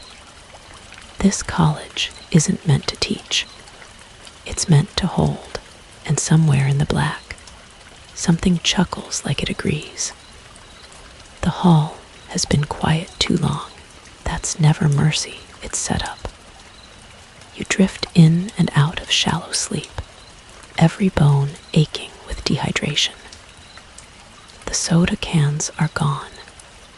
Your tongue feels swollen in your mouth, like it doesn't belong to you anymore. And that's when you hear it. Not a knock, a whisper. Brian, your heart stops. Because this time it sounds small. Not rehearsed, not sharp like a loop. There's a tremble in it. You don't answer. Brian, I'm sorry if I scared you. The breath catches in your throat. Shame slices deeper than thirst, sharper than fear. One single sentence with nuance, with guilt, and you feel your resistance creak like a rotten board under your feet. Theo, or something, keeps talking. I don't know what's happening. It's like I can't remember things right, like my memory's scrambled. A pause, a hitch of voice. But I swear it's me. You have to believe me. You close your eyes, pressing fist against forehead until your skull feels dented. This is what you dreaded, the script breaking, the voice humanizing. because a predator that only loops is easier to identify. This burrows under defenses. You speak before you can stop yourself. Tell me what happened to your bike. There's silence long enough for you to hope it failed. Then, I told you already, something's wrong with my memory. It's like whole hours are missing. The inflection is perfect. Not flat, not recorded, agonized. Your pulse stings at your temples. You whisper, "That's not good enough." On the other side, feet shuffle. Then a soft thud, as though something slid down the wall to sit. Theo's imitation sits where Theo would have sat. "Brian," it says. I hear it too, going door to door, pretending to be people. Sometimes to me. Voices I know. It even tried your voice. Your body seizes cold as stone. It speaks in a tone like secret sharing, like intimacy. Could a thing that isn't Theo tell you about hearing other imitations? Do lies get that clever? Or is it true? Maybe he's trapped just like you, banging helpless at the door, while the real monster stalks the hall. You cry without meaning to. The tears carve tracks through grime on your face. Then comes the plea. I found a pack of water bottles in a storage closet. I can share them. Please let me in. We don't have to die thirsty. You shake, teeth chattering though the air is stuffy warm. That offer could save you. Save him. And then the poison thought slithers in. If this really is Theo, leaving him out there is the cruelest betrayal imaginable. The guilt outweighs dread 100-fold. Still, you whisper the test. What was the first thing you said to me? The day we moved in. Long silence. Then, I said, "Dibs on the bed near the window." Your heart caves inward. That's what he said. You remember glaring at him, laughing it off. Too accurate. You stand at the door now, palm pressed against wood. You've nearly convinced yourself. Then you hear it, ever so faint. The same sentence again, but quieter. I said, "Dibs on the bed near the window." The exact same intonation, as if it only had one playback version, and accidentally hit repeat. You freeze solid. You back away, ripping hand off the door, choking out a laugh that comes out more like coughing. Not you. Silence, then a whisper, so fragile you could break in two hearing it. If you don't let me in, it'll get me. Your jaw aches as you clamp down tears. You chant inside your head until it becomes a shield. Don't let them in. Don't let them in, but the guilt stays. You think of history homework. You remember reading about the Dyatlov Pass incident. Hikers found dead on a snowy slope in 1959.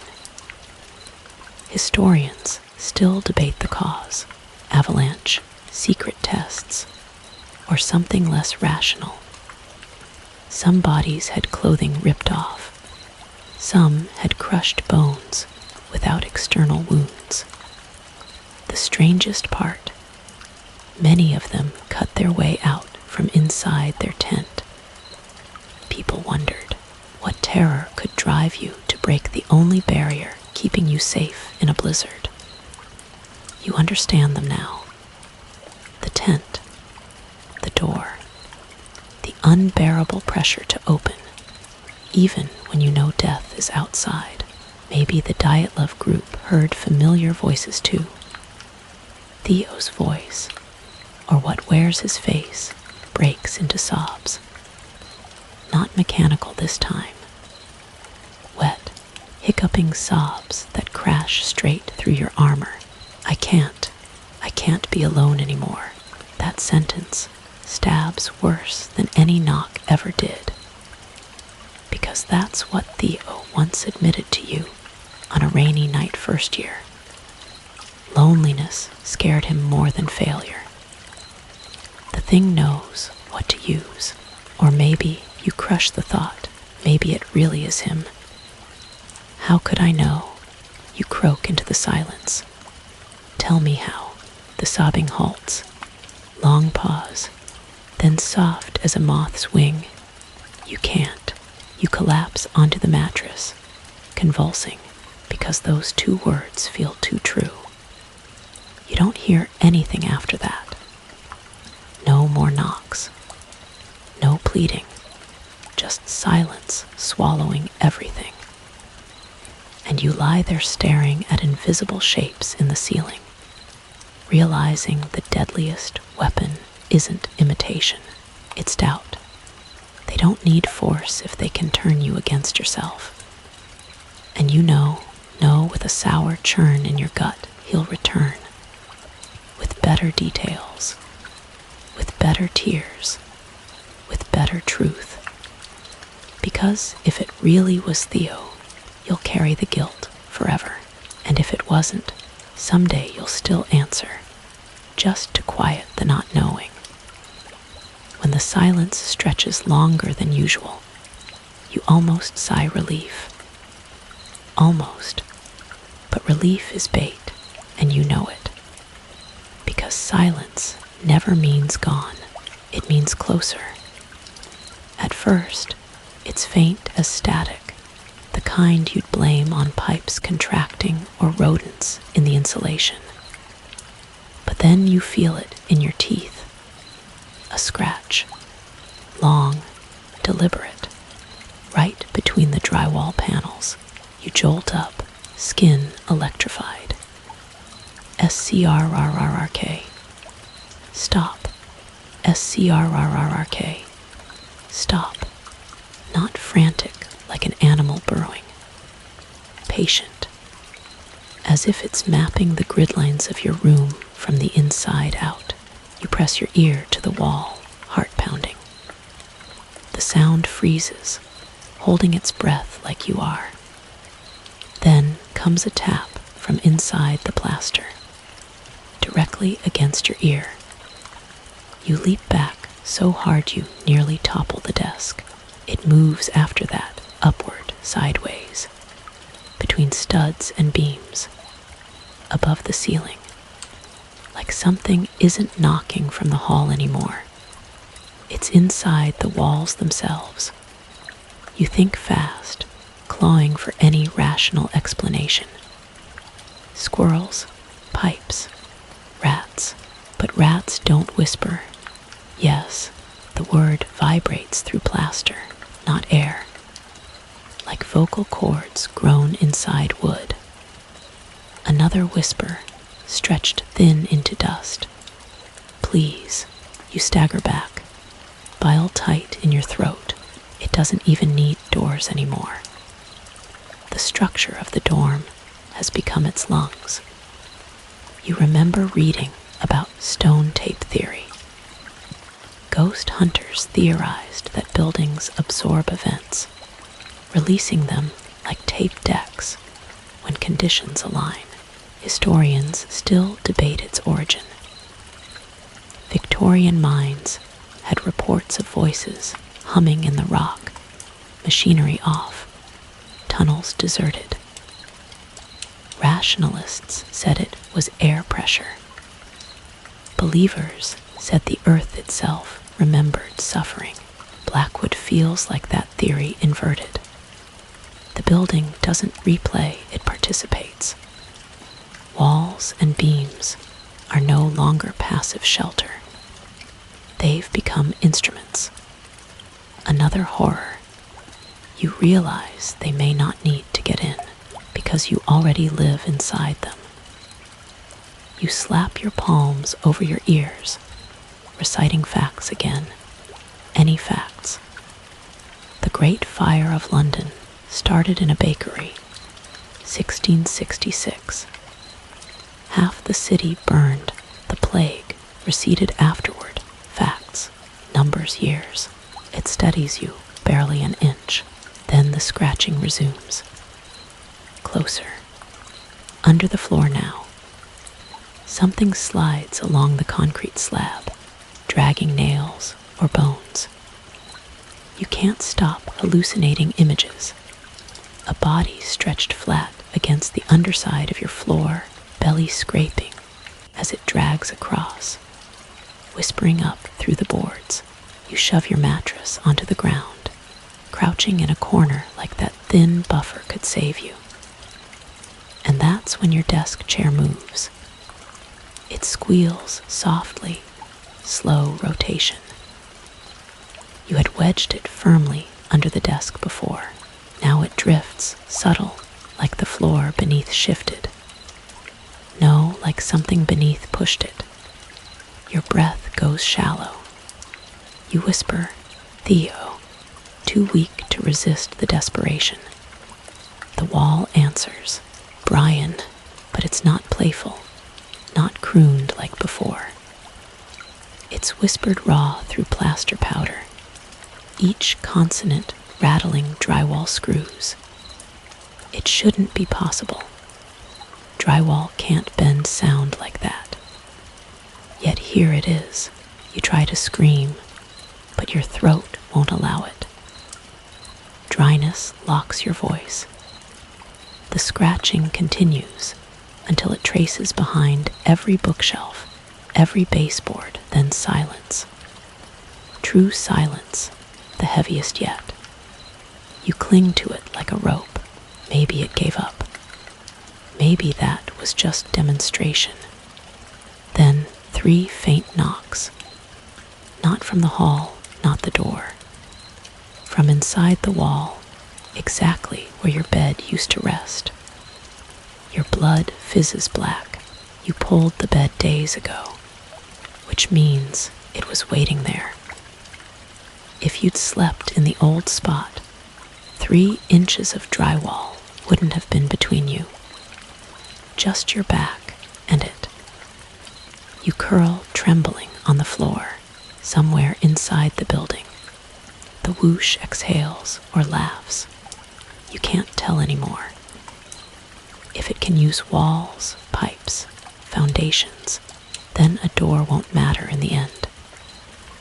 And when that truth hits, you cover your ears and whisper the old warning like prayer until your lips split. Don't let them in. But what protection is that when they already are in? By now, your throat feels like it's lined with sandpaper and glass.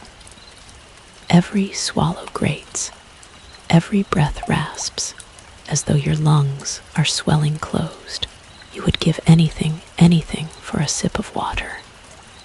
But there is none. The soda is gone. The sink is a dead throat. And when the body starts screaming at you for water, your mind begins to paint mirages.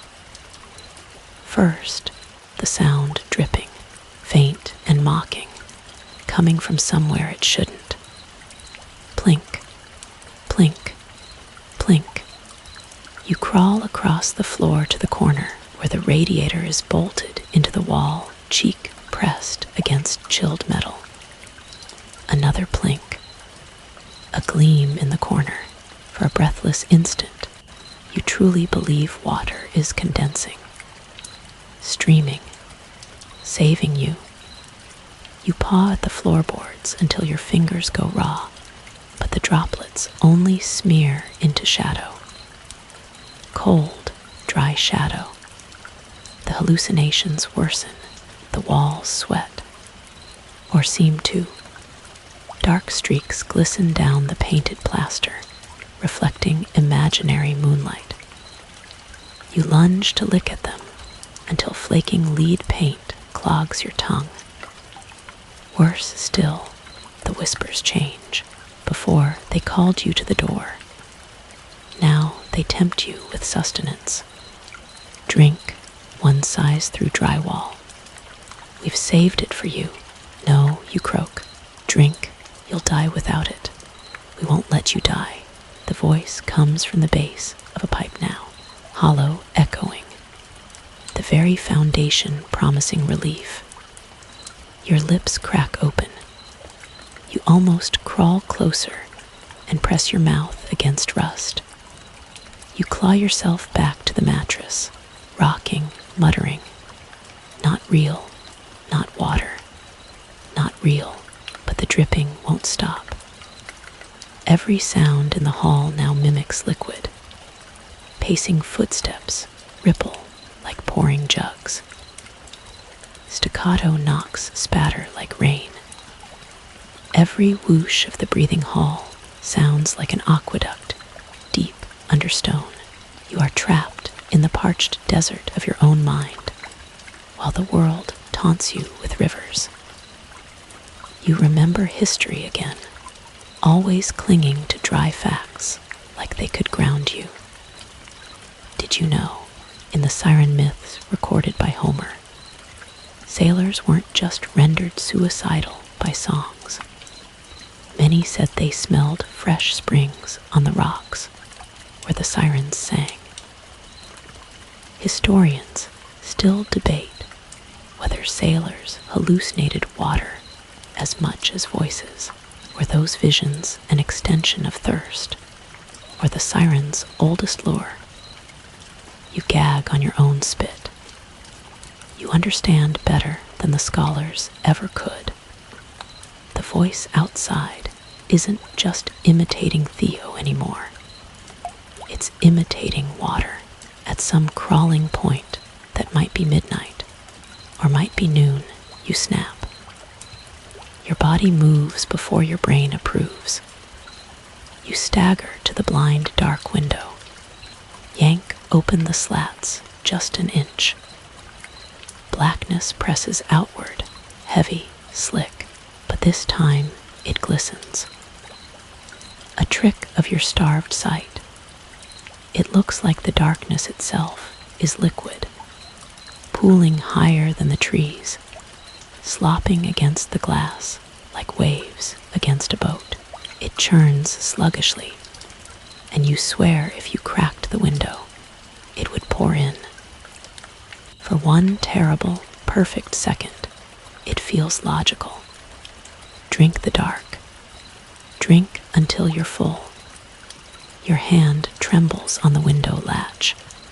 Just one twist, but you hear the handbook whisper back to you. Don't let them in. Not water, not Theo, not shadow. Nothing. You let go, collapse shaking onto the floor, sobbing into your sleeves. Your stomach cramps hard. Your tongue swells. You can't remember the taste of anything but bitter metal. You begin to think maybe it would be better to be taken, better to open something, anything, just for the chance at liquid. That's when the wall sighs in collective chorus. Just one sip. We promise. You claw the ground in anguish. Scream at them with what's left of your ruined voice.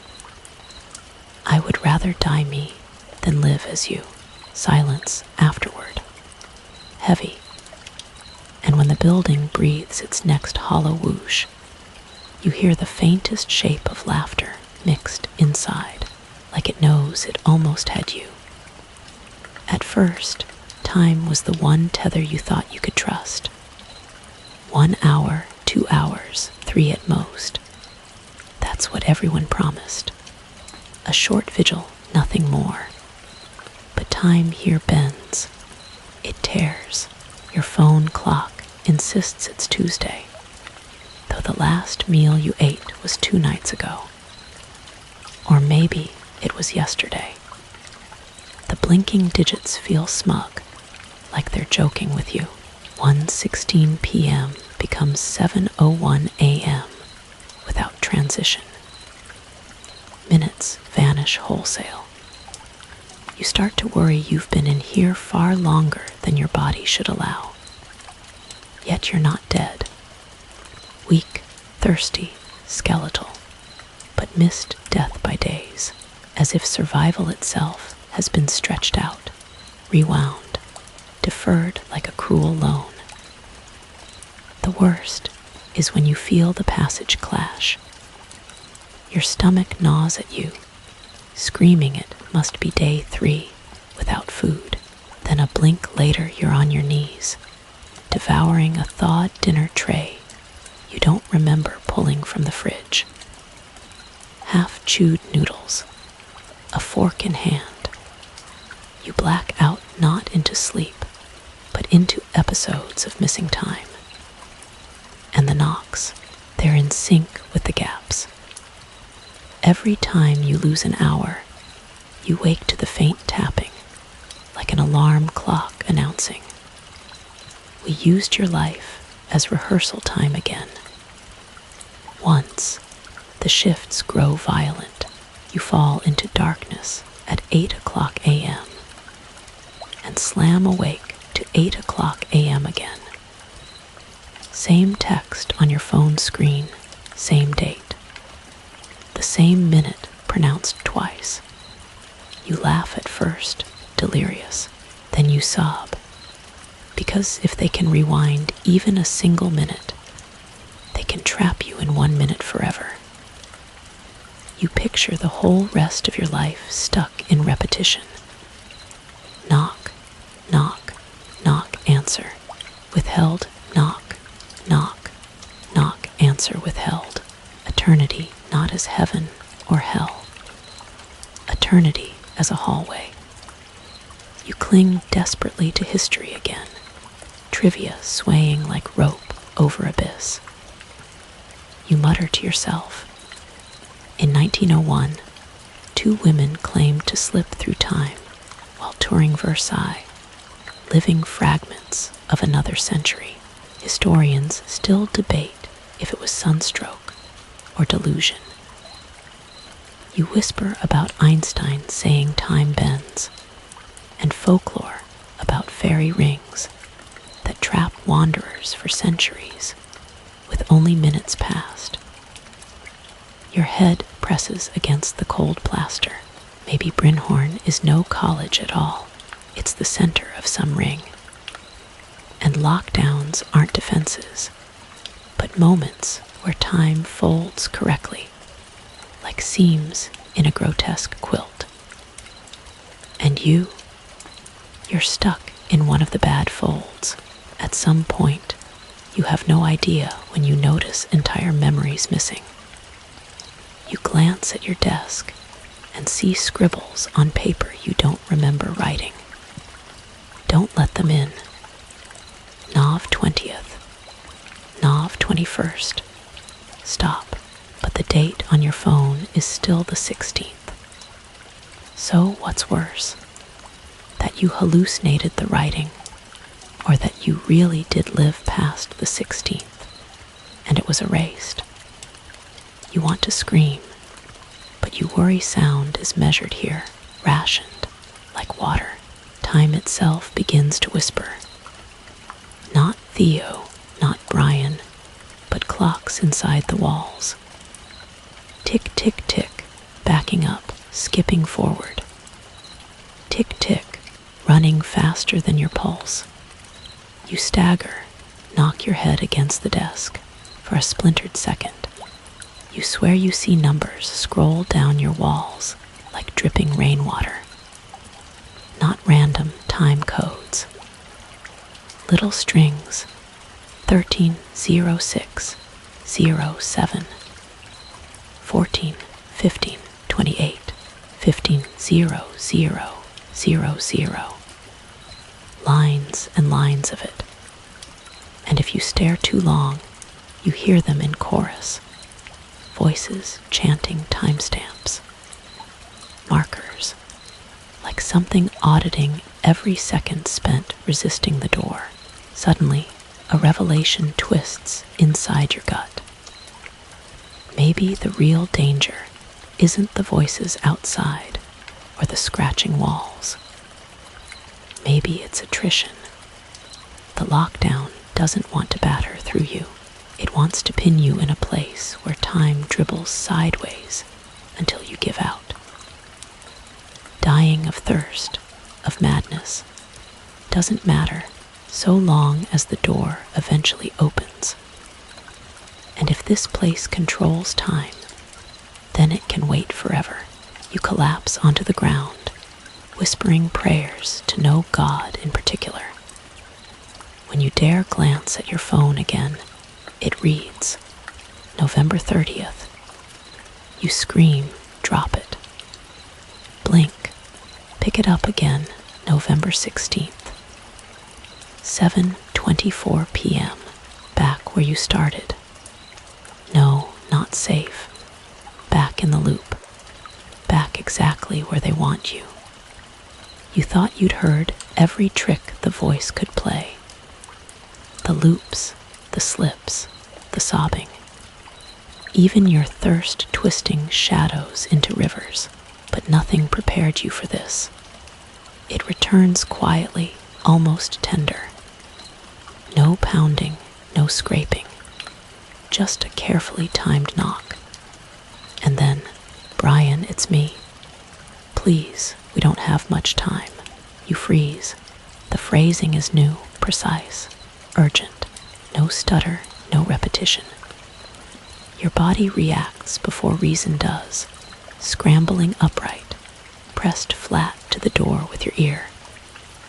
Brian, the voice lowers. I know you think I'm something else, but it's me.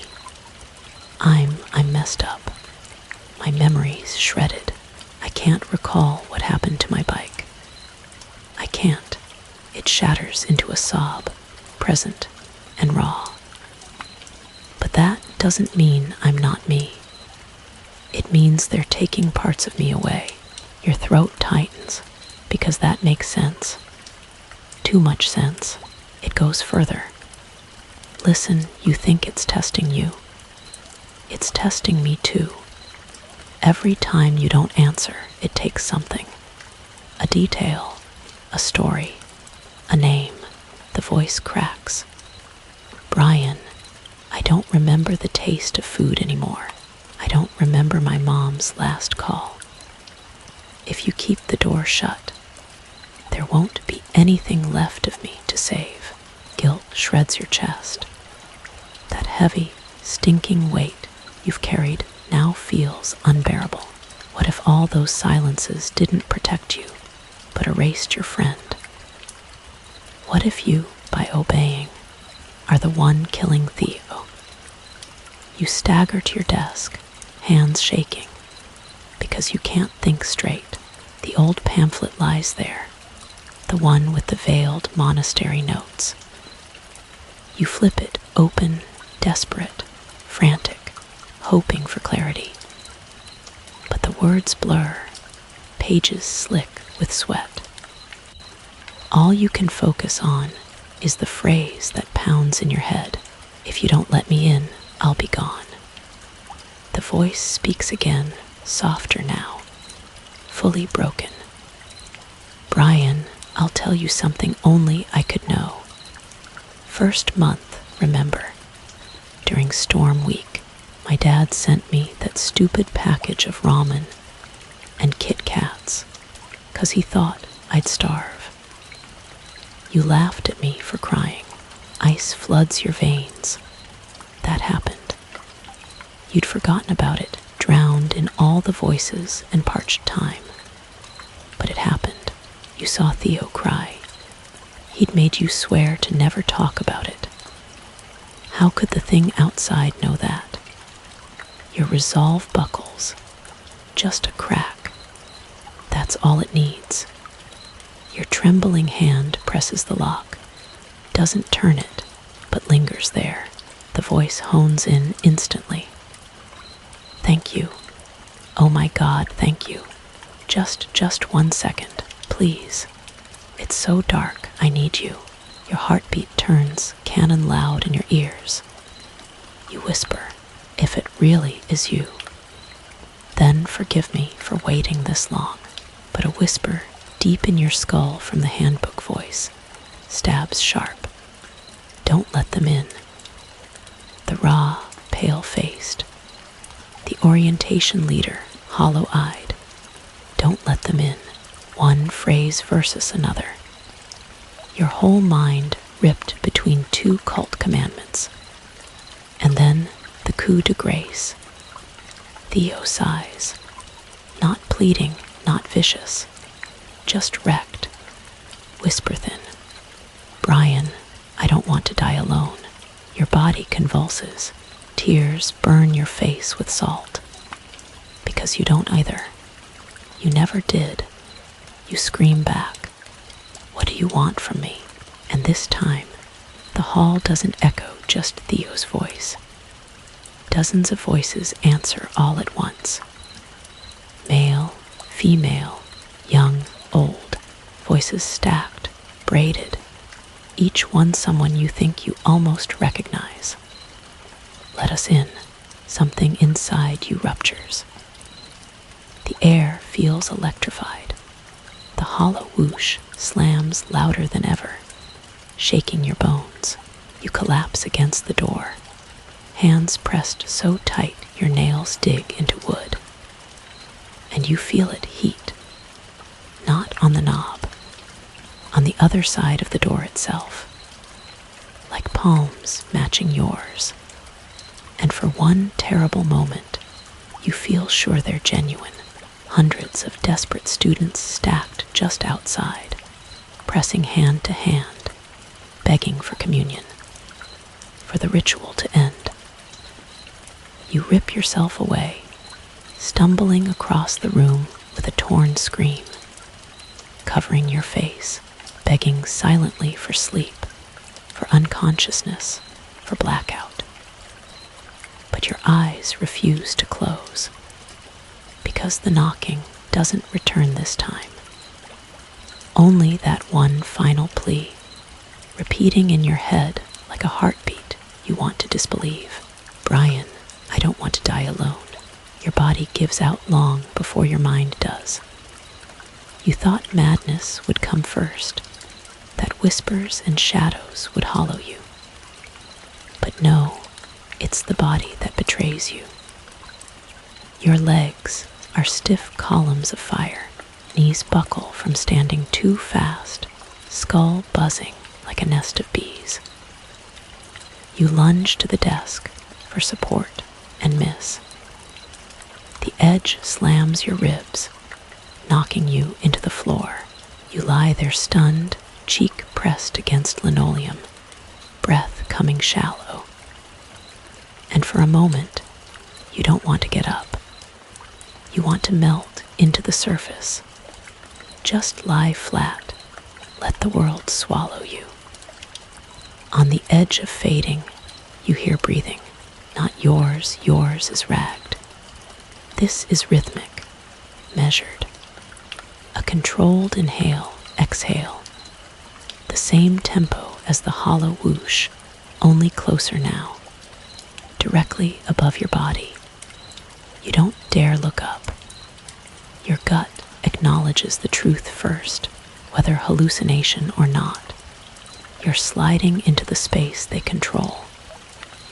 Weakness doesn't just risk your death, it invites them in.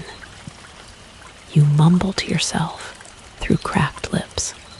Stay me. Stay Brian. But memory comes fractured now.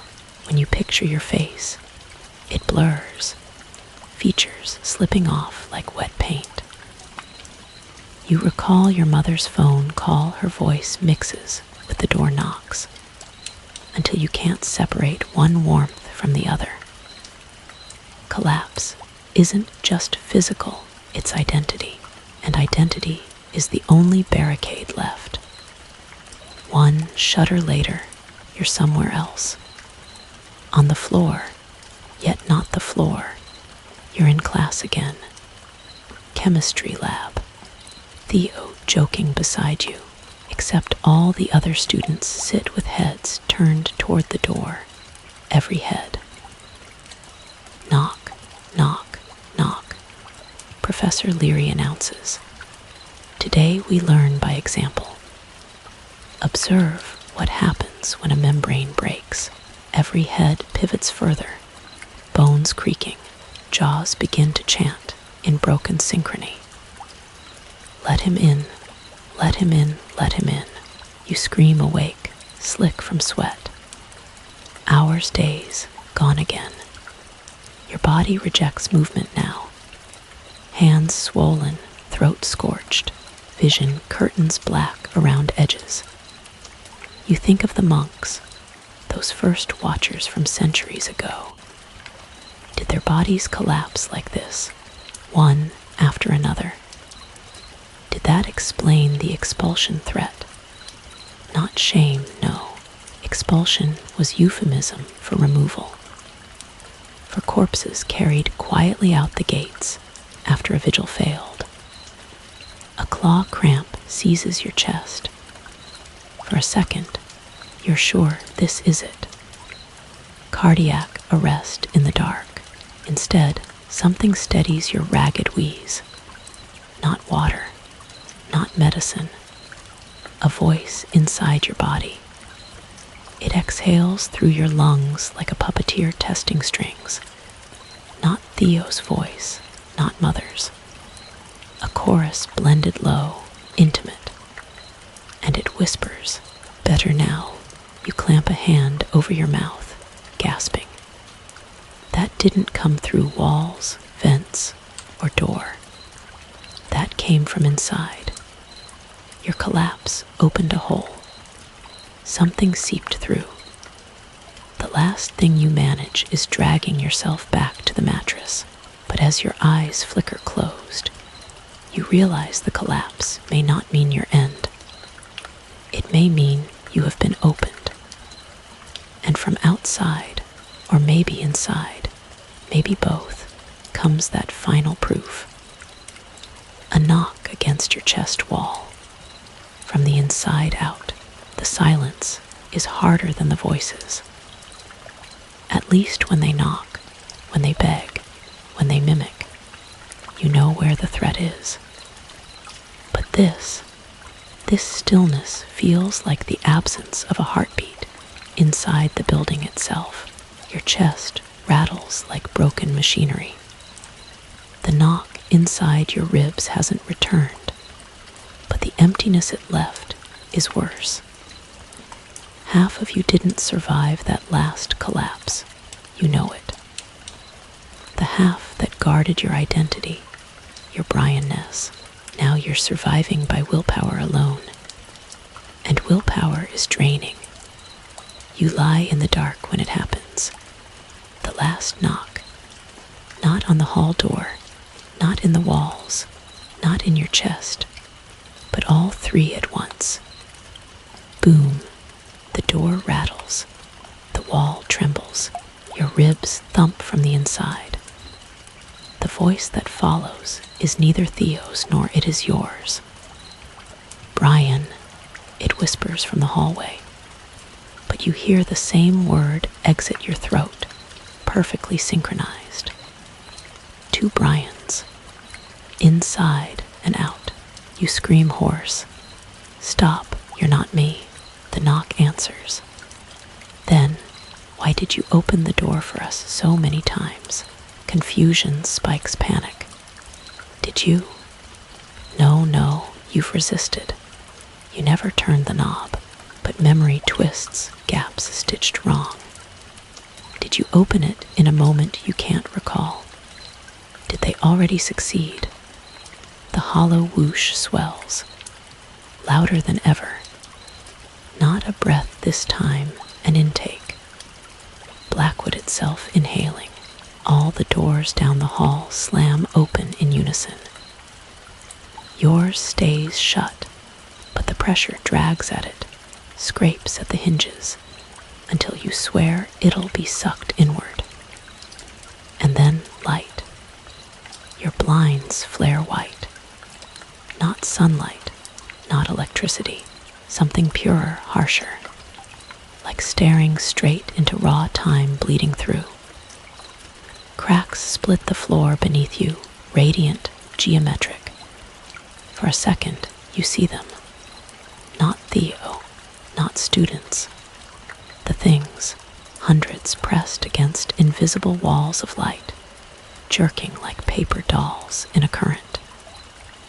Faces warping, voices bleeding over each other, calling your name, his name, every name. Imitations of everyone who ever lived here.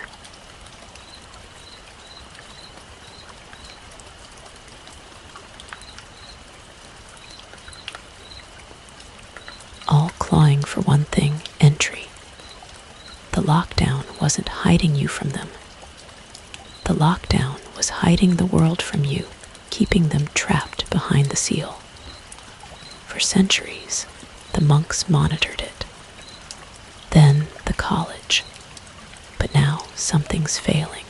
The last knock comes soft, gentle, like love. One single word, perfectly whispered in Theo's voice. Please. You collapse forward, forehead against the door. Tears pour until they burn, the most human word in the world. And it's how they'll take you. Not with fear, with mercy. Your hand hovers over the lock. Then your phone lights. Despite everything, dead network, dead systems, something pushes one final notification through. The screen flares with a single message from Brynhorn emergency, SYSDMS. Lockdown seal BREACHED in Sector West. Maintain door integrity. Final warning. Final warning. The laughter outside curdles. Too late. They know you've seen the truth. They hammer, not asking now, but demanding. One last storm of fists, claws, screeched syllables in every voice you've ever loved. Let US in. Let US in. Let US in. The whoosh shakes you bodily. The light surges. You curl on the floor, whispering the mantra that has defined your whole life here. Don't let them in. Don't let them in. Don't let them in. Until darkness swallows all. When you wake, there's silence. Real silence. The lights are on. The clock blinks Monday, November 21st, 9:03 a.m. A full week missing. The email in your inbox from administration is calm, flat, as though nothing happened. Periodic lockdown has CONCLUDED successfully. All students are free to resume ordinary activity. Thank you for your cooperation. Brynhorn tradition protects us all. You drop the phone, crawl to the blinds, pull them open. Outside, the forest is still. Students walk the paths, laughing, as if the world had never stopped. But when you press your palm to the inside of your chest, you feel it. The faintest knock from within. And when Natalie waves to you across the quad hours later, calling your name cheerfully, you think, just for a second, that she mouths the word too perfectly, too rehearsed,